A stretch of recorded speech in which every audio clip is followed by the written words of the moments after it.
It's not like you drove a spiteful spear into his side. Talk to Jesus Christ as if he knows the reasons why. He did it all for you.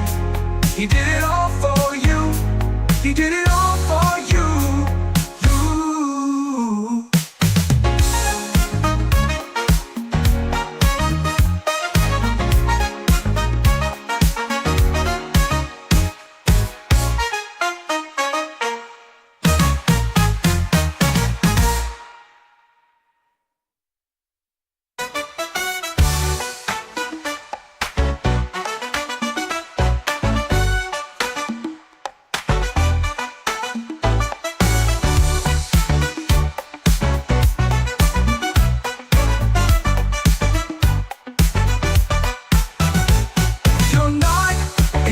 He did this, took all you had and left you this way. Still you pray, you never stray, never taste of the fruit, never thought to question why. Ooh, he did it all for you. He did it all for you. He did it all for you. It's not like you drove a hateful spear into his side. I never killed myself to save my soul. But how was I to know? I didn't come this far to sink so low. I'm finally holding on to letting go. Letting go myself to save my soul. I'm finally holding on to letting go. I didn't come this far to sink so low. I'm finally holding on to letting go. Just weathering a rough patch. Another villain with an itch to scratch. Denial is the darkest when you live in a hole. Why does the hell make you feel so cold? Make a move and you pay for it. Pick a lord and you pray to it. You're so demanding when you want the truth, but your stories don't read for me. Oh, I'll never kill myself to save my soul. Oh, I was gone, but how was I to know? Oh, I didn't come this far to sink so low. Holding on to letting go. Indecision overload. Keep a buckle on the devil and your eyes on the road. Reaching out for the hand of God, but did you think you'd shake your own? This killing field is all grown over. The motherfucker wants it wild. Go sow your roads in alphabetical order. The anti-antagonist is back in style. Myopic, cannot see straight. Dystopic, once in too late. You gotta lie if you wanna believe, but your Bibles don't work on me. Oh, I'll never kill myself to save my soul.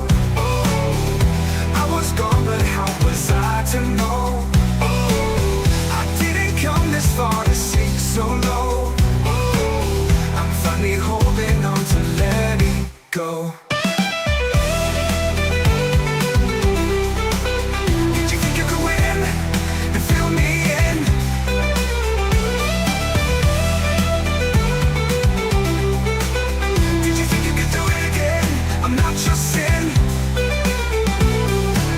That you wanted and more, but you didn't want me. I was more than you thought I could be, so I'm setting you free. I'm setting you free. You've killed the saint in me. How dare you martyr me? You've killed the saint in me. Oh, I'll never kill Welcome to Day One. From PC to PlayStation, Switch to Xbox. We're all about one thing: video games. With a gorgeous new website, best-in-class community forums, and a kick-ass Discord server, our sole focus is on bringing you the latest in news, reviews, and features. From the biggest games to amazing indie titles, we try to do it all so you can focus on what you're going to play day one. Beyond our regular live streams, we've got the DayOne Show, listened to in over 60 countries across the planet, and our twice-weekly news-focused broadcast Headlines, keeping you up to date and in the know on all things gaming. If you love video games, you're in the right place. Help us stand toe-to-toe with the biggest sites out there and consider supporting us directly. Just head to playday.one/memberships and enjoy things like exclusive videos and game giveaways every week. Thank you for your support.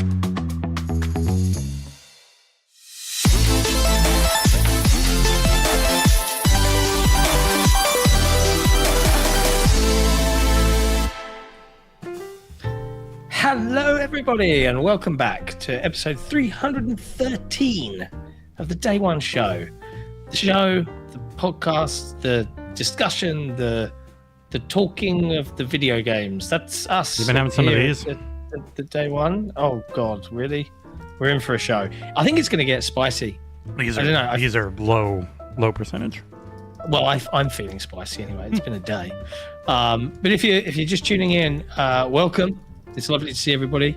Everything we do here is made possible by the people that watch this show, contribute, become members, patrons, etc. So big thank you to every single person, whether you're a member on YouTube, a legacy patron, or a brand new member on day one. We owe you big time.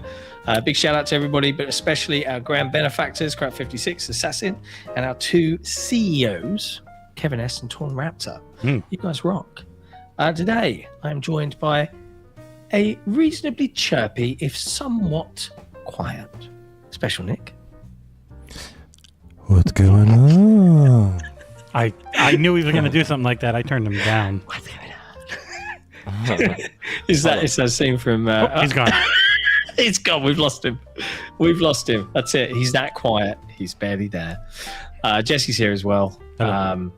It's been a very busy week. Loads to talk about. A huge dollop of great video games, and Are they? plenty of news. Are they great video games? Well, let's start off talking about those things. But before we do that, though, I'd just like to check in with everyone. I want to get a little temperature check. Jesse, how are you this week, mate? Good. I've been in Japan most of the week. Can't say I much have more also than been that. Yep. Enjoying Japan. Yeah. But not enjoying. I can't say that. Well, it's a I'm beautiful basing country. that off my preview. But yeah, so we'll have. I'm basing plenty- it off the footage I've seen. Oh, yeah. It's Yeah. pretty footage, even if it's 30. Matt, someone sent me a clip today. Game Riot, if he's in the chat, Game Riot was like, "Yeah, have you seen this?" And there's just this YouTube channel. Yes, they've got 5 million subscribers, but there's like 50 minutes of Forza Horizon 6 new gameplay that's not from the preview, and it's like, what are we doing here? I thought this was. Was it- We were under embargo. Was it from here, when people. everyone went to Japan? I'd never seen No. anything come from that. I've no idea. So I'm curious. I was guessing that was like around. We had a big launch event and got everyone over to Japan, and we've got this thing we'll put out around launch. But yeah, there's just when it comes to Microsoft and how nice they are compared to the other platform holders, even if that has seemed to change a little bit, people just don't give a shit. They're not afraid of just ignoring what they've agreed to do. Weird. But you were all right though. You had a good week. You had a fun week. Oh yeah, Outside of video game lots of land? work. Did the Gaming Circle podcast earlier with Kay Asante, and Everborn Saga was a lot of fun. Always great guys and fun to hang out with. Outside of that, it has just been we're grinding. We're getting ready. We got tons of stuff for Summer Games Fest. All the planning and all the freaking keeping up with the news, and it's been a lot. Still somewhat moderately nervous about paying for everything ahead of SGF. I'm like, oh god. Speaking of what But Matthew King hopefully says, a good weekend with the console wars at UK Games Expo will be okay. Will serve us well. we have a billionaire show up and just drop the rest of the $8,300 into the PayPal down there too. Yeah, it's. If Elon Musk never wants fun. an easy PR win, you know, I don't know if I want Elon Musk's money. it's true. At least it's not going towards. I mean, if it happened, I would take it. I just want to be honest with everyone. I'm sorry. Sponsored by Tesla? No, thank you. Actually, maybe not that far. But yeah, what about you, Nick? You footy going on all over in Yeah, had Australia the footy land? last night, and we got pumped, so that wasn't fun. Oh, sad, Nick. Yesterday, I took advantage of a perk that my credit card has. It says spend $100 at JB Hi-Fi, get $20 cash back. So I went and grabbed $100 of Nintendo credit in preparation for StarFox. For that, hey, it's only costed me $80 for StarFox. Wow. That's a good thing. I immediately found your this is a lot of Forza Horizon 6 footage on this guy's channel. What the hell? Yeah, I don't know. I don't know. I don't know why that's okay. Huh. Maybe they've got a deal. Maybe they've got a yes. I'm not gonna. It's whatever. They've got like 5 million. Because this is in subscribers, 60, fine. so it's not the preview build. Exactly right. Who is So it? like- Who is it? T Martin 2 has 5.62 million subs. Oh, okay. There's some people confused in the chat about your Australian slang because when I say, "Oh man, I'm pumped," it means I'm excited. But we got He pumped. means they got pumped full fist and butt. Yeah. Why? Whoa! Why What? you got? Because that's what it Bloody means in American. Australia. don't John. get me wrong. Don't get me wrong. American. We also say, "Hey, I'm pumped" as well. Yeah, We say this. We say it just like how we use the CUNT. it's a For term of good, for endearment. bad, for everything. We can say, "Oh man, I'm pumped for this," but we can also say, "My team got fucking pumped," and I'm saying that as good old Collingwood appears in the chat. We got pumped. We lost by 9 goals, which is a pretty decent margin in AFL.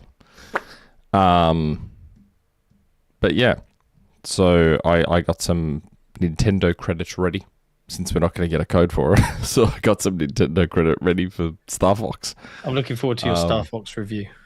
I won't be reviewing it while I'm in Greece. Oh, It comes out while I'm in Greece, like the first Yeah, week I'm you're- in Greece. End of June, you'd be in Greece, right?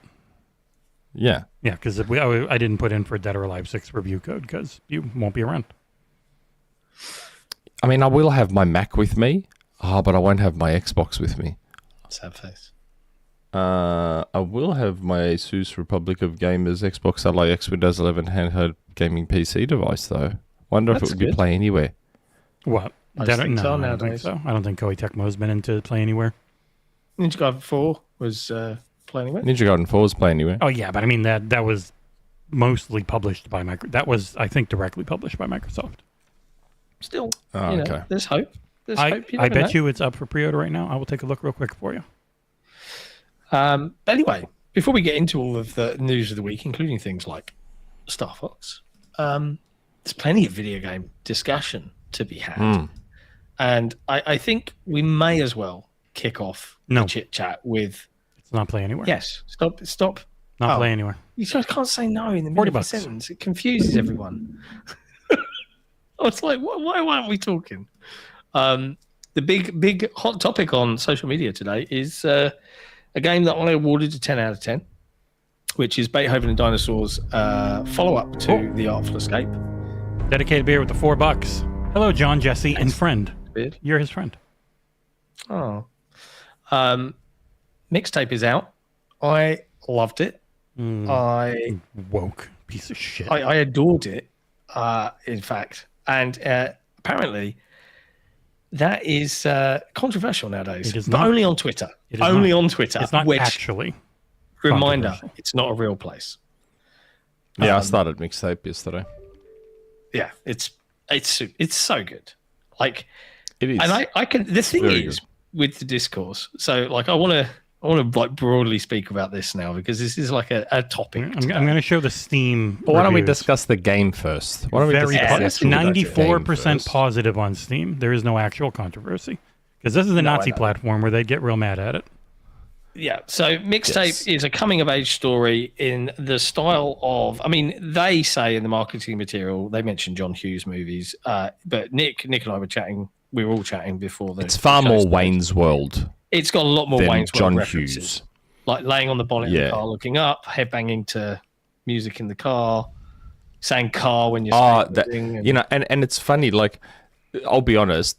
Those of you who know me know my music taste is a little more house music than it is rock. Not that I don't like any rock, but this soundtrack didn't quite do it for me because I'm not into my rock. But Silverchair Freak, I've always liked that song. So I did find that part in the game humorous, where you can just get them headbanging in the car. I thought that was very funny, and then you get one of them locking and unlocking the car, and then the other one's doing the lights, and I quite enjoyed that. And the softball part, you got the touch. That was great. Like if you hit that home run, and then you got the touch comes on, yeah. and she's like, "Holy shit!" That was I loved all that. It's a wonderfully designed and like and this is the thing. Like Experience. I gave it a 10, right? And Nick, we've had this discussion before because you're not a huge fan of 10s anyway from a review perspective.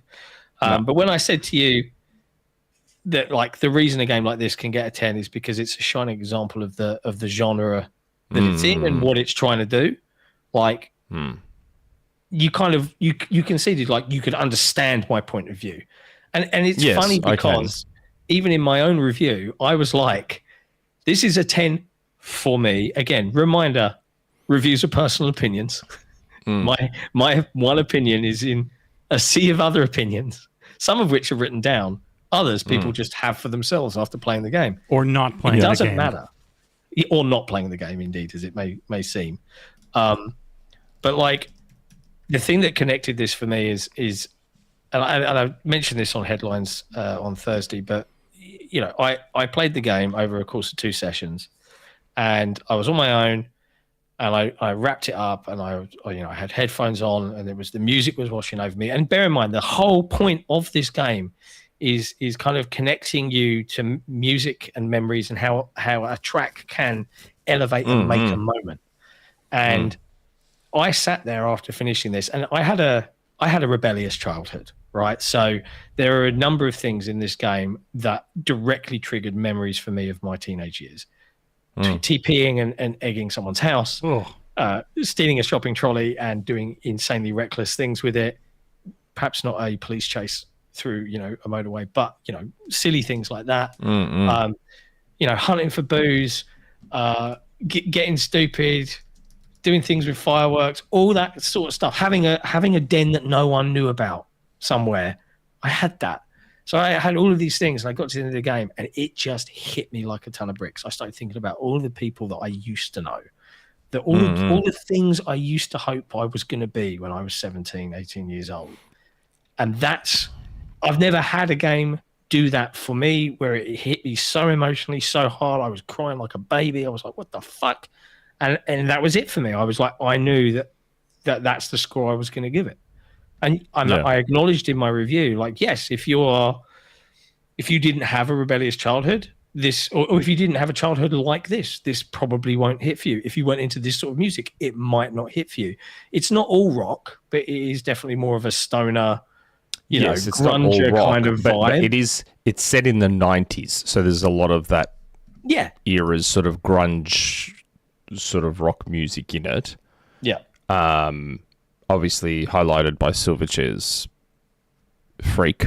I mean, you say that. I preferred Love from Smashing Pumpkins. Like, that whole moment for me was like a song from one of my favorite. I may not be there yet. I may not be there in the game yet. Okay. I don't know how far in I am. I've done the part that's on screen now in black and white where she's just floating through the air. Incredible moment. Like, think back to your childhood. Do you remember those times where you're like, hey, mate, do you want to go out? No, man, I'm busy. And then you see your mate and they fucking lied to you. And when you're a teenager, the betrayal, right? And it's treated like this really massive moment. Like, we look back at it now and we just laugh about it. But back then, that was the vibe, the whole game. And it's funny, like, you can immediately tell. I mean, we can always save that for later. I haven't done the drinking yet. Okay, so I'm not sure how far in I am yet.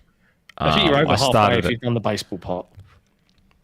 I've gone past the baseball. I've done the black and white bit. I think I'm back in Cassie's room. Okay, again. You're. I would say you're either just over or at the halfway point.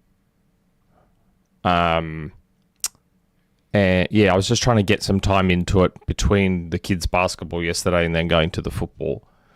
But I loved. Again, it's funny. So many people saying John Hughes movies. 90% of John Hughes movies are 80s movies. They're not 90s movies. True story. And that's why I said this is far more Wayne's World. Like, to the point where I don't know how many people notice this, but I haven't seen it in any of the discussions on socials. A lot of the scenes, you literally see the green screen in the background. Like, they don't hide the fact that there's a green screen there to make it look like you're in a scene in a movie. Like, I don't know how many people noticed that, but I noticed it straight away. Like during the driving scene, you see it. There's this there's like a projector screen, and it's projecting the background, and the actors are in the scene, and I'm like, did people not notice that? I think that's a graphical style. I don't know if that's an intentional one. I know what you're talking about. No. It looks like they're placed on board. Yeah, that's right, and that's what they're talking to the camera, and There's loads of breaking fourth wall stuff. breaking. All the fourth wall breaking. That's what I'm saying. Like, all of that was intentional design decisions. Like, there's a lot of parts where you're very clearly, it's been made to look like you are very clearly in front of a projector screen that's projecting the background on, while the actors are in a studio. Like, you see it. It's there. It's so smartly done. Like, everything, Yes, art, music, the animation It's been style. very, very well done. They've done a brilliant job with it, and anyone who you didn't have to grow up with these experiences, but anyone who did grow up watching Wayne's World, I guess John Hughes movies, any kind of coming of age American movie, should immediately get what's happening here. Just like the Artful Escape, the entire point of the game is vibes. That's the whole point, is just vibes. And the mini games are fun. I didn't mind the mini games, the ones I've played so far. They're all done very well. The rock throwing one, the rock skipping one, the softball one. So was I. Long time. Right. I was just trying to hit everything and curve the rock around and all that sort of stuff. The kissing game was like so gross. Man, it was so gross. That's a good segue, right? Because in my review, I deliberately was like, here's where the criticism is. Like, it's a series of mini games. It's people are going to be all like, oh, there's no player agency, blah blah blah. Yep, acknowledged all of that. Again, there was no player agency designed in the experience. Same with Artful Escape. Right? You don't get to choose. The story is the story. Right? And then it's out. I think, as Jesse's rightly pointed out, the Steam reviews are overwhelmingly positive. Lots of people are vibing with it. But for some reason, as always with any game where, especially because IGN gave it a 10, more so than of course. It is immediately the target for the anti-woke, anti-DEI crowd, even though, in my personal opinion, as I play through this, it's like they say tons of gendered insults, like suck a dick or eat my dick or all that sort of shit, like, oh, it's a gendered insult. There's a ton of stuff that is very how my mates used to talk when I was 17, and it felt perfectly natural, and I think the characters are well written. There's no real romance in it apart from the gross kiss, but that has been targeted. Like, I have comments on Twitter today calling me a pedophile because I like the game, ergo I must be, because there's two 17-year-olds kissing, even though the point of the scene is that it's gross and uncomfortable and we all want to get away from it as soon as humanly fucking possible. So does that mean that if you've ever watched a movie where high school kids kiss, you're a pedophile watching child exploitation? The Twitter trolls, stupid? The logic that the Twitter trolls use is laughably bad. And it has been amusing today because I saw Gene Park from the Washington Post talking about the game. And I just dropped a tweet out, right? Like, I just replied to him and I was like, yikes at the Mixtape isn't a game discourse. I didn't give it a 10 because it's the best open world game or the best first person shooter or the best RPG. I gave it a 10 because I felt, personally, it nailed in every regard what it was trying to do and was a shining example of a game in that genre. That's all I said. And some of the replies are borderline mad. Like, again, it's not real. None of it most of these people are psychotic. Yeah, like full on mad. I just it's like I haven't responded to anybody because it's just hilarious watching it all come. This is the thing. This is why my tweet called these people video game tourists, because so the only reason they even have their eyes on this game is because it's getting tens. If it wasn't, because Artful Escape didn't get a bunch of tens, so no one paid any attention to it, because the Artful Escape was exactly the same, as in no real gameplay. You could take your hands off the controller and it'll keep going. It's all about the vibes. It had weird stuff in it and blah, blah, blah, blah, blah. And in my review of The Artful Escape, I said, this isn't going to be for everyone. There's not much traditional, conventional video game here, but that's not the point. The whole point is to create vibes, to just create a vibe for you to vibe out to. That is the entire point of it. This game is $20 US. Yeah. Like I could maybe understand people being somewhat frustrated if it was like a full priced game. It is $19.99 US cents, which I think is appropriately priced for what this is, which is the whole point is it's meant to be an experience. It is not like some of the clips and the rage bait shit I've seen online, like this one fucking dude who, I don't know, his eyes look like they go in different directions, but he was like sitting there just holding his hands up going, I'm not even playing at the trolley bit. It's like, yeah, dude, that's okay. You can choose to play. Like I was spinning the cart around heaps and trying to make it look really cinematic and acrobatic and weaving You're through. You're playing the role in the experience. Yeah, and you didn't have to interact, but there's an achievement for not crashing too, which means it's obviously possible to crash. So there's an achievement for not crashing your trolley. Just like there's an achievement for knocking over 10 cones, which I'm spewing I checked that achievement too late because I wasn't going out of my way to hit cones for the achievements. But yeah, if you just let it go, it'll just go through on its own because the point isn't to have a fail state. That's not the whole idea. And the funny part is there are sequences. Yes. There are also sequences where there is a fail state. And if it sees you're about to hit a car, it quickly rewinds you, goes and go again so that you don't hit the car. Because the entire point is to experience it and just get to the end. That is the point. And that's completely okay if that doesn't vibe with you, and if you don't like the idea of a video game not being a conventional video game, that's okay. No one is asking anyone, you have to agree with my 10 out of 10.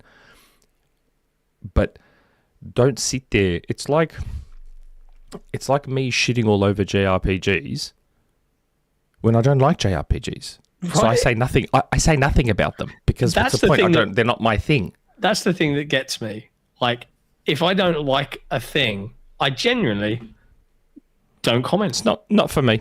Don't share an opinion. And it's like people commenting and being like, "Oh, don't care, bro." And I'm like, "You've replied saying don't care, bro." Like, you don't follow me, and yet you replied to my tweet.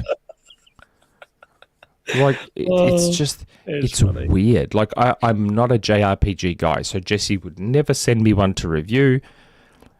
And I would expect that if I was to shit all over a JRPG and say, what? A fucking turn-based combat? Who the fuck wants this shit? This isn't 1982. Why the hell would I want turn-based? What are these characters? Why do these characters have such big eyes? And why do they look like weeb shit? What the hell's going on? What the fuck is this? I would expect people to come for me to tell me, dude, you just don't get JRPGs. Yeah. Your review thumbnail would be threats and shit. Claire's a bore. Yeah, and people would send me death threats and shit. It's like, yeah, but I'm not an RPG guy. That's why. The thing that gets me, is the inability to acknowledge that it is just one opinion, a personal opinion. That is what a review is. And anytime anyone says, "Oh, you should be objective," it's like, reviews are full of objective fact.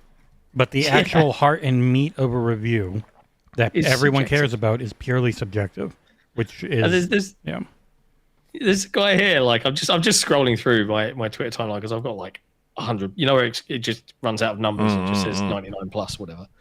Mixtape is just as good as Ocarina of Time. Sure thing, bud. That's not how that works. It was a Zelda-like game. The few actual people you're talking to are just being led by rage baiters online. Like, none of these people have played it. None of these people ever will. They don't actually care. They're just trying to say things to upset you because a guy on the internet told them they shouldn't like this. That's it. There is no logic to be had. There's no reason to give it any voice, which is why I ended up shifting from trying to talk to people on Twitter when it was less bot-filled and not Nazi-owned, and I just shifted to just block everything. It goes right away. Like, if they can't talk to you and they don't realize they're annoying you, they will just stop. Because the only thing they want to do is get this. They want you guys, instead of talking about the game, spending a lot of time talking about why they hated something they'll never play and don't actually care about. Yeah, and that's why, like, I haven't responded. Like, I've just let this just kind of wash over me. I did respond to Gene. Like, thanks for retweeting that, Gene. Like, you know, you made my Saturday. But it's like, I don't know. Like, what are we doing here? Do we have dictate what a game can and can't be now? Is that the new rule? There are exactly. They're not playing by rules, so we don't have to respond and give them any. That's kind of why the world keeps getting shittier, because the people who suck don't play by any rules. They'll do and say whatever they want with no integrity, but decent people want to actually be decent. And so they'll just keep taking advantage of it until you find a way to snuff them out. And it's a fair comment from Woodstar Forges in the chat. John, me reviewing People of Note was a strange choice. It was. I said so in my review. I was like, hey, I don't like turn-based RPGs a lot of the time. Don't really play them. Not really my jam. But I love music, which is why, you know, as this week has proved, I've done a lot of music-based games. I play several instruments, right? So I know a fair bit about music, which is why there was no one else available. Well, okay, I'll give it a shot. But I was openly, you know, with my personal opinion review, I called it out. I was like, hey, I don't normally play these. I don't normally like them, but I'll give this one a shot, see if the music angle can sway me in. It didn't. I found the game really boring. But hey, that's the beauty of knowing that and being able to be like, okay, I can just disregard that. Do I regret reviewing it? A little bit, maybe. Like, because I didn't enjoy my time with it, but I felt like I had to finish the whole thing and give it a fair shot, which was a slog. But yeah, you know, live and learn. Like, the amount of people be like, this is why game journalism is dying. Not journalists, just saying. No, there's like 6 journalists. Most people are just even the other websites that get looked at as like more legit are 99.9% news aggregation. Like, that's all it is. A lot of people blogging. A lot of people genuinely, like, they see the brand and the I guess the level of quality that our stuff looks and assume we're some well-paid outfit. Be assured, we are not. I haven't had that bar down at the bottom there for a month or two because we're rolling in the Jake. Yeah. It's a funny one, but I'm replying to another one of the grifter idiots on Twitter because I can't help myself. You have to just don't. Like, Your life Just more dumb shit. Like, you. this is a huge problem in gaming right now. A bunch of theater kids who couldn't break into Hollywood got jobs writing for game studios. Fucking hell, man. There's not. They don't know anything. They don't care. They just want to annoy you. They have succeeded. But they don't give a shit about video games. They wanted to make movies. There's nothing wrong with games wanting to be cinematic, but it has to be combined with good gameplay, and most of these games are unplayable or glorified cutscene simulators. Just go back to FIFA, COD, and Madden, dude. Fucking hell. Seriously, like, you can tell the tourists immediately. You can spot them in a fucking heartbeat. And like most of them are bots. The dudes that just play COD, Madden, FIFA, and whatever AAA cinematic experience that Sony serves them up. Like, Nick, have you gone to our profile on Twitter lately and seen that we have jumped up to 93,400 followers? We have just less interaction than ever because the 50,000 new followers we've gotten in the past few months are almost all bots. And that is the entire platform. Is just did these fucking dickheads just wake up yesterday and forget that Telltale games exist? No. Which are also you're just putting logic into glorified people. They don't interactive cutscene simulators as well, and some of those are super highly rated as well. Yeah, it's weird as well because my week I also played another what could be defined as a similar kind of bucket of genre, which was a narratively led walking sim. I hate that term. Boating sim. But I get why it's used. It's really not a boating sim. Yeah, I know. No, you walk but in like, a boat. hey, before we get off Mixtape, I loved it. I think if you vibe very with the kind of games that I vibe with, experience. yeah, play it. The other game I reviewed that you could be put somewhere near to the genre that is Mixtape is Will Follow the Light, which is and I feel bad for this review, man. Like, I really wanted to like this game. I interviewed and sat down with these developers and had a long chat with them back in GDC 2024, telling me how personal the game was and some of the creative ideas behind it. You And stabbed them in the back. I know that there are writers out there that really love writing a scathing review. Well, who think that's the only real type of criticism is to be just miserable about everything. And always hate I tried to not be miserable too much, but there are quite a few flaws to this one, and I played through the whole thing. But the puzzles feel very repetitive. The story is very disjointed. The voice acting is kind of poor. And the frustrating part of that is it's full of some really, really neat ideas. Visually, it can look absolutely fantastic, like the boating stuff, and it's going to turn a lot of heads because of how it looks on occasion. But then when you get into the meat and potatoes of it, it's kind of which was a real shame. But I think there's stuff there that if you're a fan of these sorts of games, that you will find and enjoy. But it did not hit for me. And that's the thing. When you've got a game that is primarily about delivering a narrative, about delivering a story that's meant to hit you in the feels and make you think about stuff.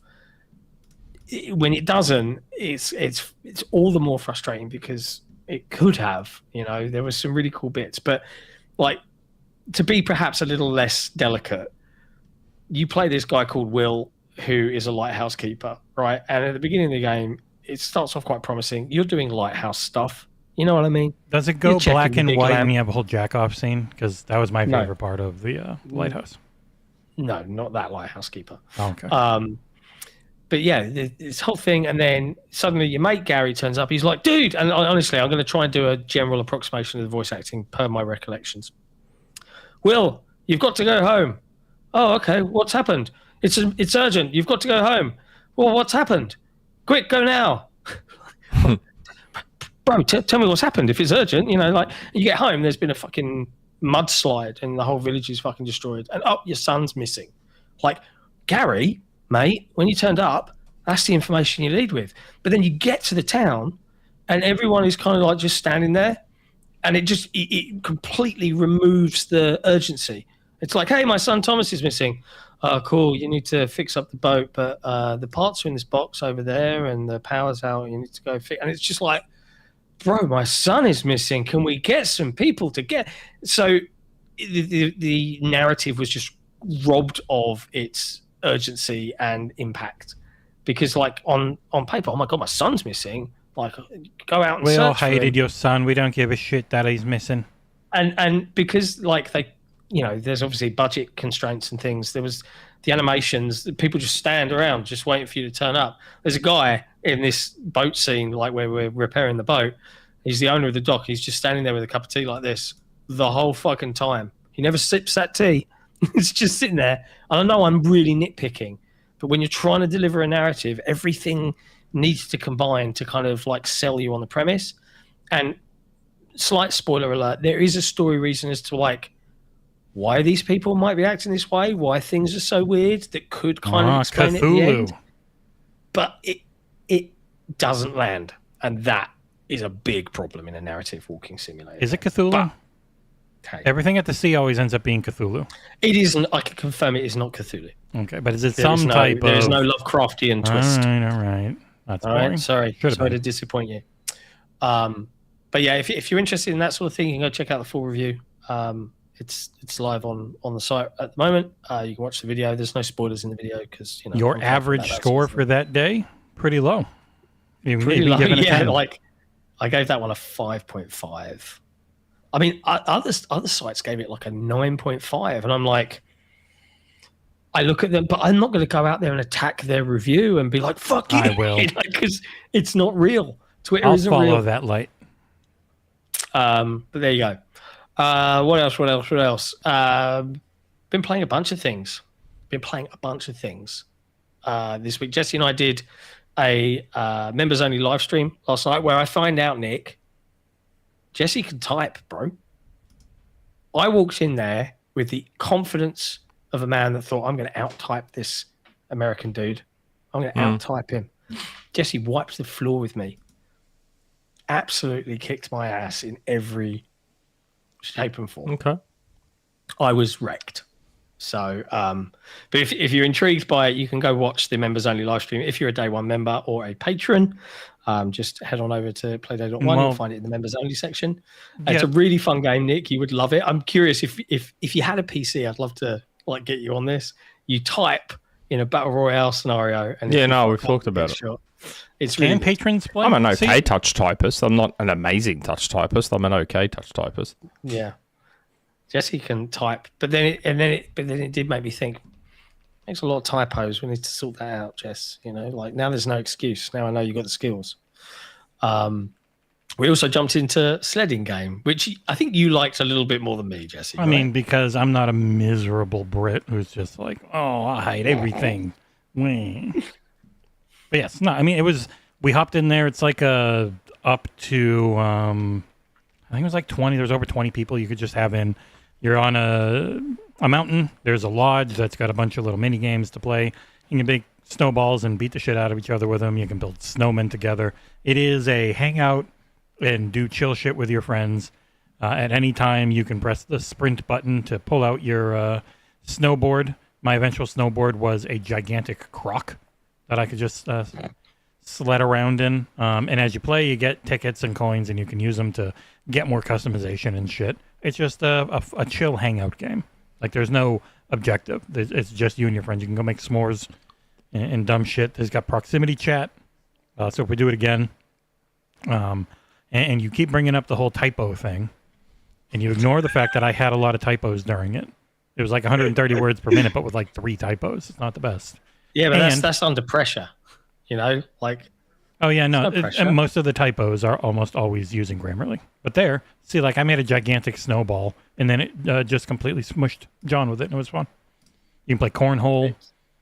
There's races to do and stuff. It's just a fun, chilled, dumb game. I think they sold like 100,000 copies of this. Mm-hmm. And Game Pass killed another one. I know. It's terrible. Terrible news. Yeah, it was fun. Eventually I get like a police hat, and we play a bunch of darts. It was a good, fun, dumb time where people could just jump in. Holy shit, Nadorius.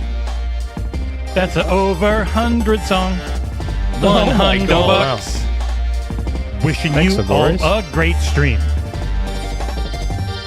That is very kind. Oh, wow. You get to choose 2 people to eat beans. I'll take the mint out of my mouth. Nadorius, if you're in chat, let us know who of the 3 of us you would like to eat beans. Mine are very old, so it might be funny because they'll be even grosser than normal. I bought mine like... I don't think they go off. It's been like 9 months. They're like 99% preservatives. I don't think they go off. Do jelly beans go bad? I will do a jelly bean in honor of that. They remain good for 6 to 9 months after being opened, and I opened mine roughly 6 to 9 months ago. So I'm just going for it. Here we go. ASMR jelly bean. I wonder if someday I should give this away. We got this at the WWE event. Oh, thank God. It could have been bogeys. Instead, it's a nice juicy pear. You know, thanks, Nadorius. Yeah, you're going to get all 3 of us with that. When you do a hundo, why not? I don't even know what this is. I never know what they are anymore. It's like whitish. So I don't... It could be dead fish. Oh, God. Mine's pure red. Toasted marshmallow or stink bug? I don't know. I am pomegranate or old bandage. Old Bandage just tastes like a Halloween mask. Yeah, it's horrible. Yep. It is literally like eating. And it plastic doesn't go away. It lumps. stays in your mouth for a long time.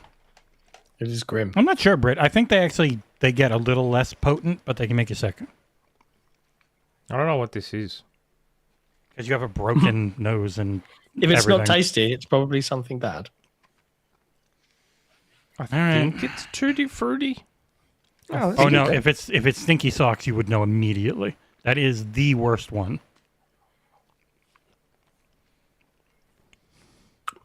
I wish they were more definitive Yay. with the colours. Oh, I'm eating a Halloween mask. You lucky boy. At least one of us got a gross one. Tasty pear was quite nice. Anyways, what else have you been playing, Jesse? You got one more game that you can talk about a little bit. Well, I tried to swallow. I couldn't swallow in there. Jesus Christ. Working on the Forza review. That'll go live Thursday at 8 o'clock. I really need to swallow this.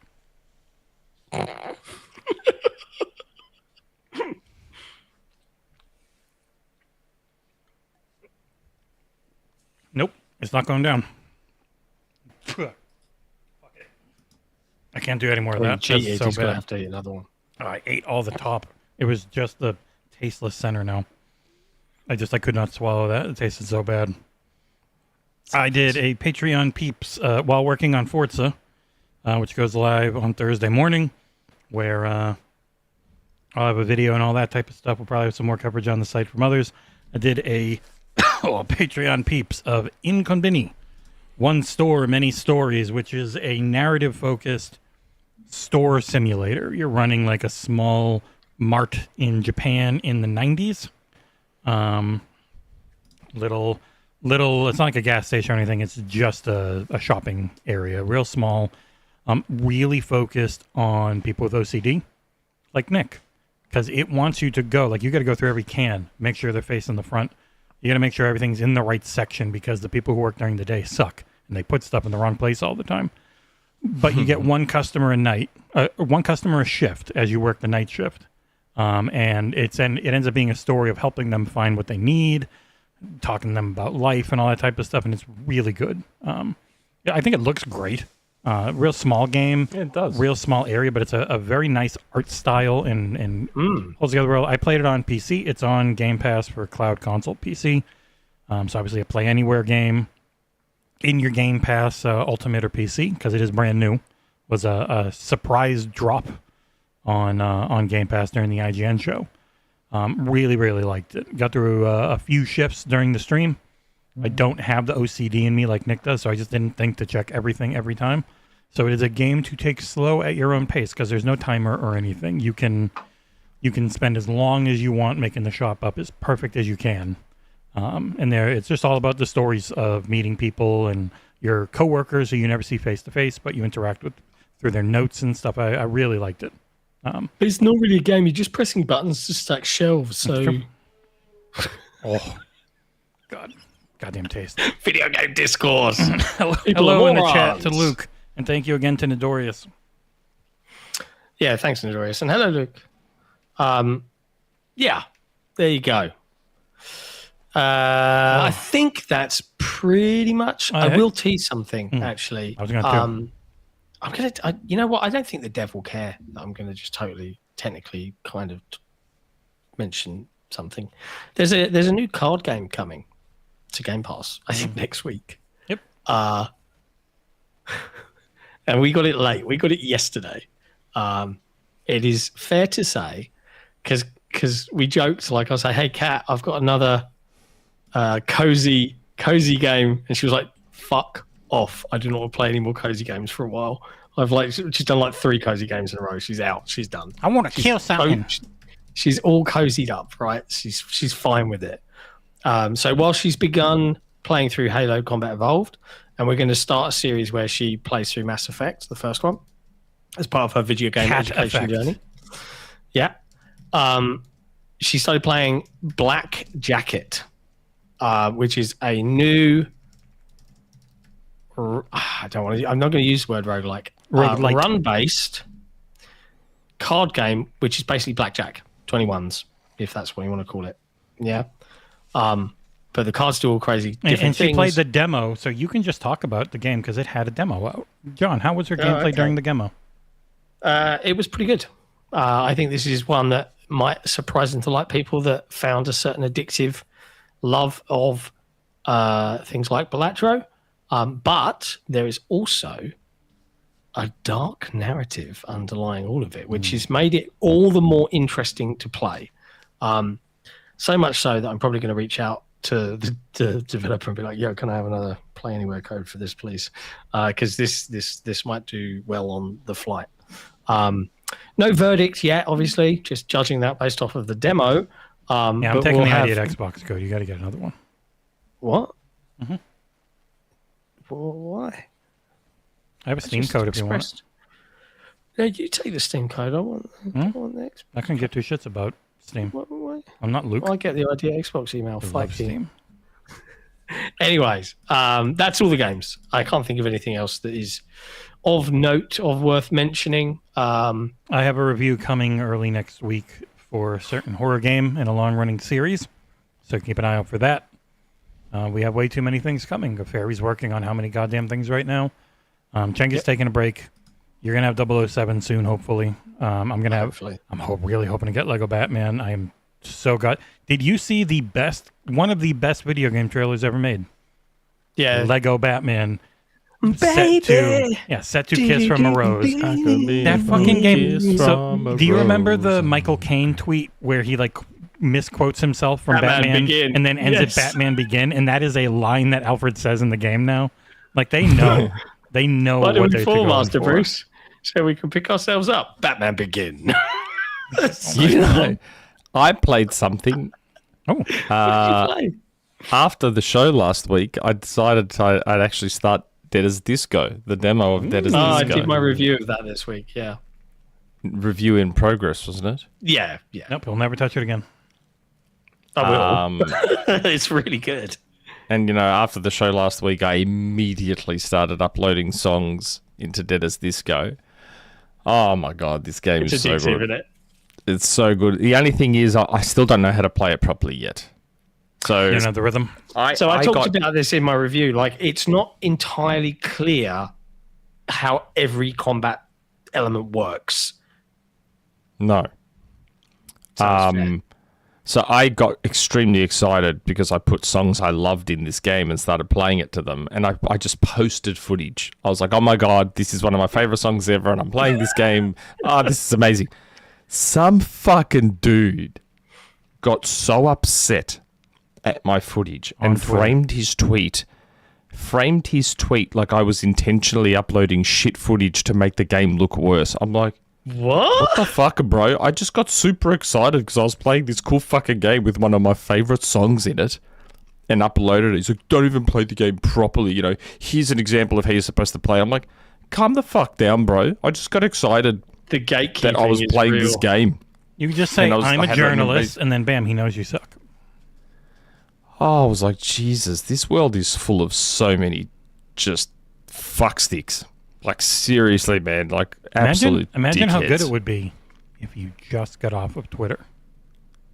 And look, I've watched footage of people that play this game, quote unquote, properly. There's clearly a way to set up the songs properly and fight very, very specifically to the beat. I have not figured that out yet. But even just having a playlist full of all your favorite songs and just punching dudes up to it is like fun as hell, man. Yeah. It's I was loving it. Again, I wasn't always to the specific beat, and it didn't look very rhythmic a lot of the time. Because again, I just used, I think, what is like an auto calibrate for the music, where you just push the button to the beat. You just go do do do do, and I'm like, okay, hopefully it's done it properly. But it's just fun to just kick the shit out of people. Yeah, the combat when it works is just so sublimely done and clever. and it is Batman Arkham to the beat. And as you progress, you unlock more moves and special fever moves and stuff like this.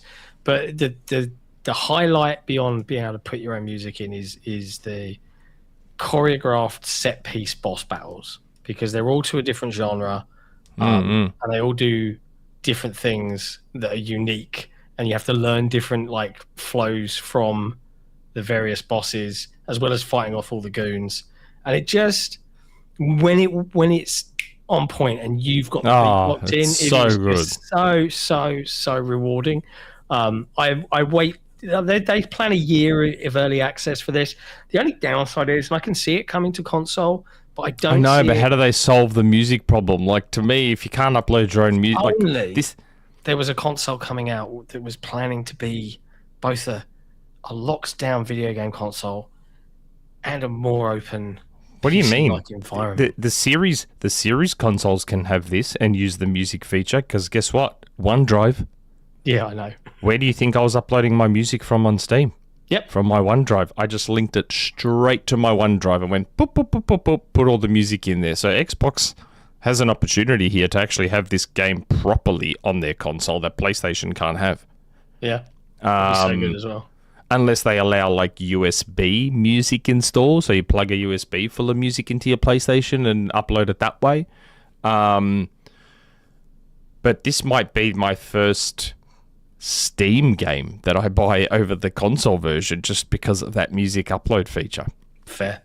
Because you can't, like, to me, that's fine. The music they have in the game is pretty good. Like, Maniac is a great song, even though it's a cover. They really nail it. But being able to upload your own music is like, that's part of the reason I got Lips on 360. Like, I adored SingStar. Like, I spent a lot of money on SingStar and recorded clips on SingStar. And I don't even know if they're still online. You may find clips of me on the World Wide Web playing SingStar with my uncle from like 15-something years ago. I loved SingStar. It was amazing. But then when I saw Lips, I was like, oh my God, I can use my own music in Lips? I was like, woohoo. Lips. The worst named video game ever. Lips.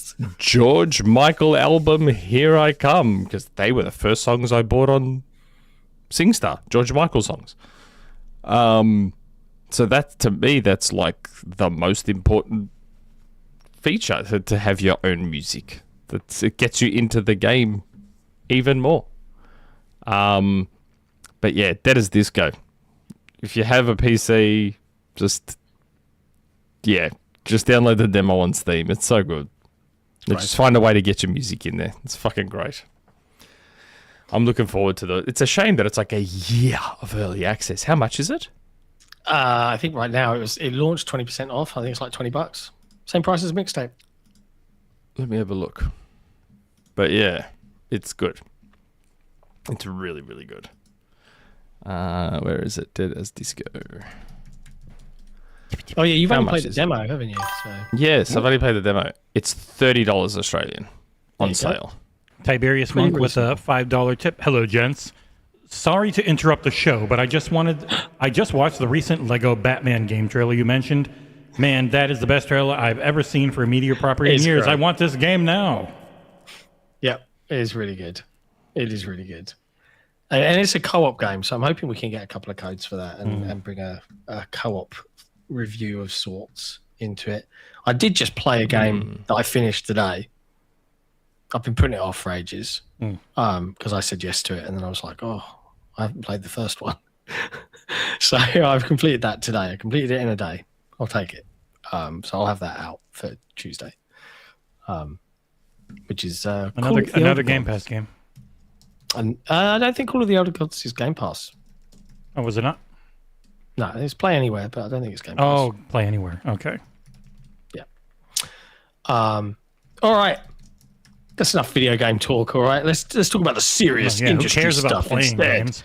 Guess what, John? Coming soon to Game Pass. Call of the Elder Gods. That's right. Oh, okay. I take it back. Yeah. You dare impugn my integrity. Indeed. It doesn't say it on Xbox's own store. When I went and did the link earlier today. So it's a little thing at the very top. I can show you right now. It's not the most noticeable, but I'll put it up on the stream here. I'm talking about the store link here. Yeah, If I'm you're showing me something else, then I'm on the Xbox.com store. It says it right at the top. Coming soon to Game Pass. Boop. On their store page. That's what they get. That's where they put it now. Was this at one of their showcases? Yes, it was at the partner showcase, I think. Mm-hmm. It's interesting because the first game was published by Raw Fury, Call of the Sea, back in 2020. It was a launch title.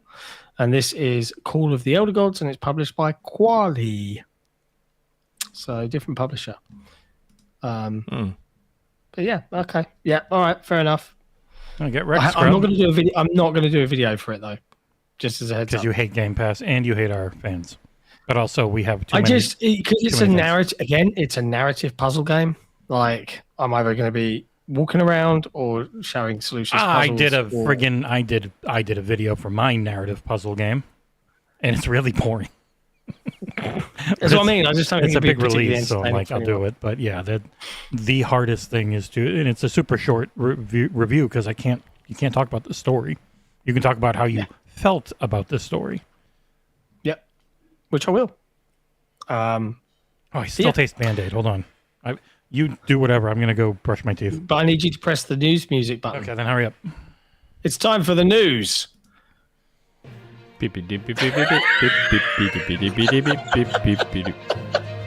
All right. There is lots and lots and lots of video game news this week. There is. All sorts of I just added more I forgot about. To COD, to PlayStation, to Nintendo. Oh boy, we've got some stuff to talk about. I'm just going to kind of go through it in order here. And we'll start off with, Team Green and the many, many things that they've been doing. And this week, we saw a leadership shake-up again in the House of Xbox. Yep. As Asha Asha Sharma, filling her team full of AI plants. full of the AI people. I knew it. I But fucking then- knew it. But then, in a savvy PR move, Nick, as she employed all these people from the core AI team and from Instacart, where she worked before, Yeah. she then went, AI sucks, so we're removing Copilot. gaming Copilot, which is like, what? So I think there's some acknowledgement there. It is a savvy PR move on Asha Sharma and team's behalf. She took to Twitter after all of the news went live about the leadership shakeups. By the way, Jason Ronald promoted. I don't have the new job role yet, but he's gone up further in the world. Funny that. So Jason Ronald is now in charge of Project Helix. Interesting that. He was already, but he's more in charge now, I think. No. Remember, I don't know if it was a rumor mill or I said something that I had heard that he's not actually on the lead on the next console. That's what I had heard. So it was very interesting to now see this promotion. Because I was But like, we don't know "Ooh, the job role yet. I don't know what it looks like my information may have been accurate about that. But First Asha time you've Sharma had came out. accurate Xbox info in forever. She No, came but out and that said, tells "Stop me it." that Asha understood that Jason should be leading on the hardware, and he wasn't because he builds good hardware. He does have great hardware. That's what that tells me. She came out on Twitter and said, Xbox needs to move faster, deepen our connection with the community, and address friction for both players and developers. Today, we promoted leaders who helped build Xbox, while also bringing in new voices to help us push forward. The balance is important as we get the business back on track. As part of this shift, you'll see us begin to retire features that don't align with where we're heading.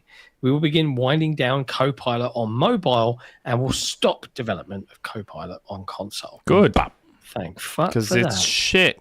No one was ever going to use it, Microsoft. It was never going to No. be made the way that they pitched it, of having devs do more work and not just be a theft device of taking guide work from websites without crediting them. So there you go. Copilot can fucking cram it with walnuts and go forth and fornicate. And technically, Nick, as the chat is pointing out, going higher up in a company isn't always the best thing, because it also probably means It's not always a great thing. he is now very accountable for who even knows if the roles changed, but being called out and promoted like that, probably the accountability did. Yeah. I'm I'm curious, like what the deal is. But if you're curious about, I want to know what that accountability looks like. What does the accountability look like? Does that mean that if it sells like shit, it's on him? Does that mean if it's underperforms versus the PlayStation 6, it's on him? Does that mean what does that accountability look like? It's a weird phrase, given the context. No one's used that phrase from Xbox. Is worth saying. No, they haven't. Just I saw it in the chat. He's accountable. But eventually, once you get once you get high enough on the ladder, there's no one else to take the blame. Like if there's one thing I don't believe we'll have an issue with Xbox consoles since Xbox One is like hardware failures or anything like that. The quality of the console. Fair to say that post halfway through the 360 generation, reliability of hardware is fucking second to none with Xbox. That's the one only thing problem you can't the one complain had about. was hard drive failures. Like the actual everything else around the console was fine. Mechanical hard drive. Yeah, it did. Yeah, I had the hard drive in one of mine die. Yeah. Really? Yeah, that was a pretty common I thing. had like 7 Xbox Ones and I never had that issue. You're probably jumping Take between that. all of them so fast they never had enough time to die. Take that in the chat. Says exclude the Elite 2 controller. Yeah, fair. Well, hold on. That's the controllers. That's not the consoles. Controllers the are actual- built to break on purpose. No, the standard ones don't. No, they do. They all get bad drift. Nah, they don't. They all get drift. It's a thing for everyone. Them, PlayStation, Nintendo, they all get drift. I want to see better controllers from Microsoft next gen. Well, I want to see better Elite controllers. the main thing is going with where everyone else is going, and the TMR sticks and the Hall effect bumpers and triggers. But then they don't break, and people don't buy them as often. It's a planned But obsolescence. that's why you do a bunch of limited edition ones and let people buy those. Well, that might be the next Elite does that, but the basics don't, because it's not like Nintendo didn't make a Switch on, even though the Joy-Cons are $90. They cost more than a lot of the ones that have those sticks, but yeah. limited editions, man. As well as that, in Xbox land, we had Call of Duty. Again, we've commented on this the last couple of weeks. The new Xbox clapback era, I guess, where they just, if there's some rumor fucking bubbling away, they're just like, no, they just shut it down. So a rumor started coming out over the weekend that Call of Duty was being play tested. The new Call of Duty, so that's Modern Warfare 4, was Allegedly. play tested on PS4 consoles. And then the official Call of Duty Twitter account was just like, hey, not sure where this one started, but it's not true. The next Call of Duty is not being developed for PlayStation 4, which you could then infer is also means it's not being developed for Xbox One, which means it's a current gen only COD this year. That's how they do exclusive. Prettier. Exclusively on Xbox One, not PS4, Switch. Take that. Yeah. Yeah, That's a good go one. on. That wouldn't piss Go on, everyone on the planet Microsoft. off. Yeah, super chat from Andy Ackerman. Yes. Needs more beard. Really does. I got rid of mine. He's a I'm trying to moustache grow man, mine though. again. I'm not going to grow it like I did in Germany that time. That was Yeah. a bit much, but somewhere in between what I have now and what I had in Germany. Somewhere in Forever between. captured in the Gamescom. If we're in our new ad now, that is. Yeah. Yeah. And I said to Predrag, I was like, hey, like I've edited all the clips together, but if you can add a twinkle to Nick's eyes when he says video games and just smiles at the camera, I'm delighted. And he literally did. He added like a little sparkle, little Nick sparkle. That's what we need. Hey, there's a Play Anywhere sale on the Xbox store at the moment. At least on the ROG there is anyway. Nice. So time to get your Play Anywhere on and buy a bunch of cheap Play Anywhere games. I don't buy it. I don't buy I'm on there video right games. now. Having a browse. Dolphin Spirit. The unfortunate reality about Play Anywhere is it has a lot of really small shovelware. So you have to go through a lot of stuff to find the good ones. Ursel, hello from Istanbul. okay. Finally back home tomorrow. We'll have this one downloaded for the flight. Nice. So yeah, Call of Duty Modern Warfare 4, current gen only. Do you expect a big graphical improvement? I feel No, like because Black No? Ops 7's look legitimately fantastic. Based off what I've seen of Forza Horizon 6, I'm going to say not really. Nick's from the preview is talking about how he doesn't think it looks that different. I mean, I get where Nick's coming from. There's only Again, so I'm far not you saying can push. ugly. But Don't misunderstand me as saying it's not a good-looking game. It's not the leap I expected upon leaving last gen behind. That's all. it is when you see it on a 4K screen, though, like in person. Yeah, John saw the preview. He knows it. Yeah, it was very pretty. And I think the I lighting just- is better, and I just expected a little bit more, is all. What is there Obviously, to do? that whole being held back, quote-unquote shit, doesn't hold the the big weight thing- that most people think it does. But there's it also shows up in other ways. there's only so much CPU to go around, and a big thing for Forza Motorsport was the amount of physics that they're doing now instead of faking it like it is real physics. And if you played that game compared to like Forza Motorsport 7, just the handling is so good, and feels so natural depending on what you're on and all the sound stuff they're doing. So there are a lot more ways than just more fidelity, especially when if you were balls out on Forza Horizon 5 with ray tracing and 4K Ultra everything, looked amazing compared to console. Like, it's just the nature of 6-year-old lower mid-range console hardware when it was released. But yeah, I'm curious to see what Modern Warfare 4 is going to look like. I think. Are we all going to call it Modern Warfare?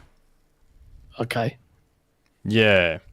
Call of Duty 4. We'll just start referring to it like that. And The I'll- Call of it's the Duty first time they hit Warfare. 4 for Modern Warfare. They stopped at 3 last time, originally. But wasn't Yeah. Call of Duty Modern Warfare the Call of original? Duty 4. was called Call of Duty 4 Modern Warfare. So Yeah. But they've never had a That's why we should call this one Call of Duty 4. Modern Warfare. Call of Duty Warfare. Yeah. Modern Warfare. Okay. Modern Warfare. In other Xbox news, we got the Game Pass Wave 1 for May. Oh, John, which what obviously was- game was included in there that you didn't think was? What game was included What in there? game was included in there that you called me a filthy liar and said was not? Just a few minutes ago. Oh, Call of the Elder Gods. Yeah, okay. Yeah. calm down. Wow. Black Jacket as well is a Game Pass one that's coming. Forza Horizon 6 is in this list, even though it technically They're doing the kiln thing. It was in both drops last month. It's for not kiln. out until the next wave. Yeah. But there's some good stuff in there. Wu Chung goes to Premium. Black Jacket's a new one coming to Game Pass Ultimate. Outbound is coming to Ultimate. And you're going Which to say is- Ultimate NPC or people get mad at you. Yeah, Ultimate means PC. Like you Ultimate go. means PC and PC Xbox. is $14. Ultimate's 23. Okay, Boom. whatever. It's not my fault Microsoft make this confusing. Yeah, I know. It's also technically it's also coming to Game Pass console if you're grandfathered in. Yeah. Well, it's worth mentioning that Outbound review, if people are curious on the camper van cozy game, we got code for it, but we got code for it the day before the review embargo. Perfect. It's being, yeah, we were like, 12 hours, great. It's would've being had it done. overseen by the lovely Cucumbo, who did our Kiln review. He's taking this one on as well. We probably won't have a video for it because, frankly, Yeah, it's too late. it's probably not worth the effort for a video, but we will have a written review up before or around when the game comes out on Game Pass. Can for you we to check out? change his name on the website to Review Combo? Rumbo. Review Combo. I don't know. It doesn't roll off the tongue. I wouldn't say we have to. It's just saying, could we? But, I mean, we could do a lot of things. That's all I was curious Could about. do a lot of things. But yeah, and Subnautica 2 is coming to Game Pass via Game Preview. The really weird embargo on that one. I did a preview event. I've seen a bunch of stuff, and I watched the trailer. I can talk about what's in the trailer, because obviously everyone can, because it's in the trailer. If you liked Subnautica, it was a very good preview. it looks like a lot more good Subnautica based on what's in the trailer. Keep your eyes peeled for more. I don't know when they kind of kill their own preview with a big trailer that gives everything away a week before you can say anything. You kind of go like, cool. I've never understood that with PR companies, but you know, it's okay. So yeah, some good stuff there. I just bought Dead as Disco There you go. On Steam. Wow, congrats. on Steam. I just bought a Steam game.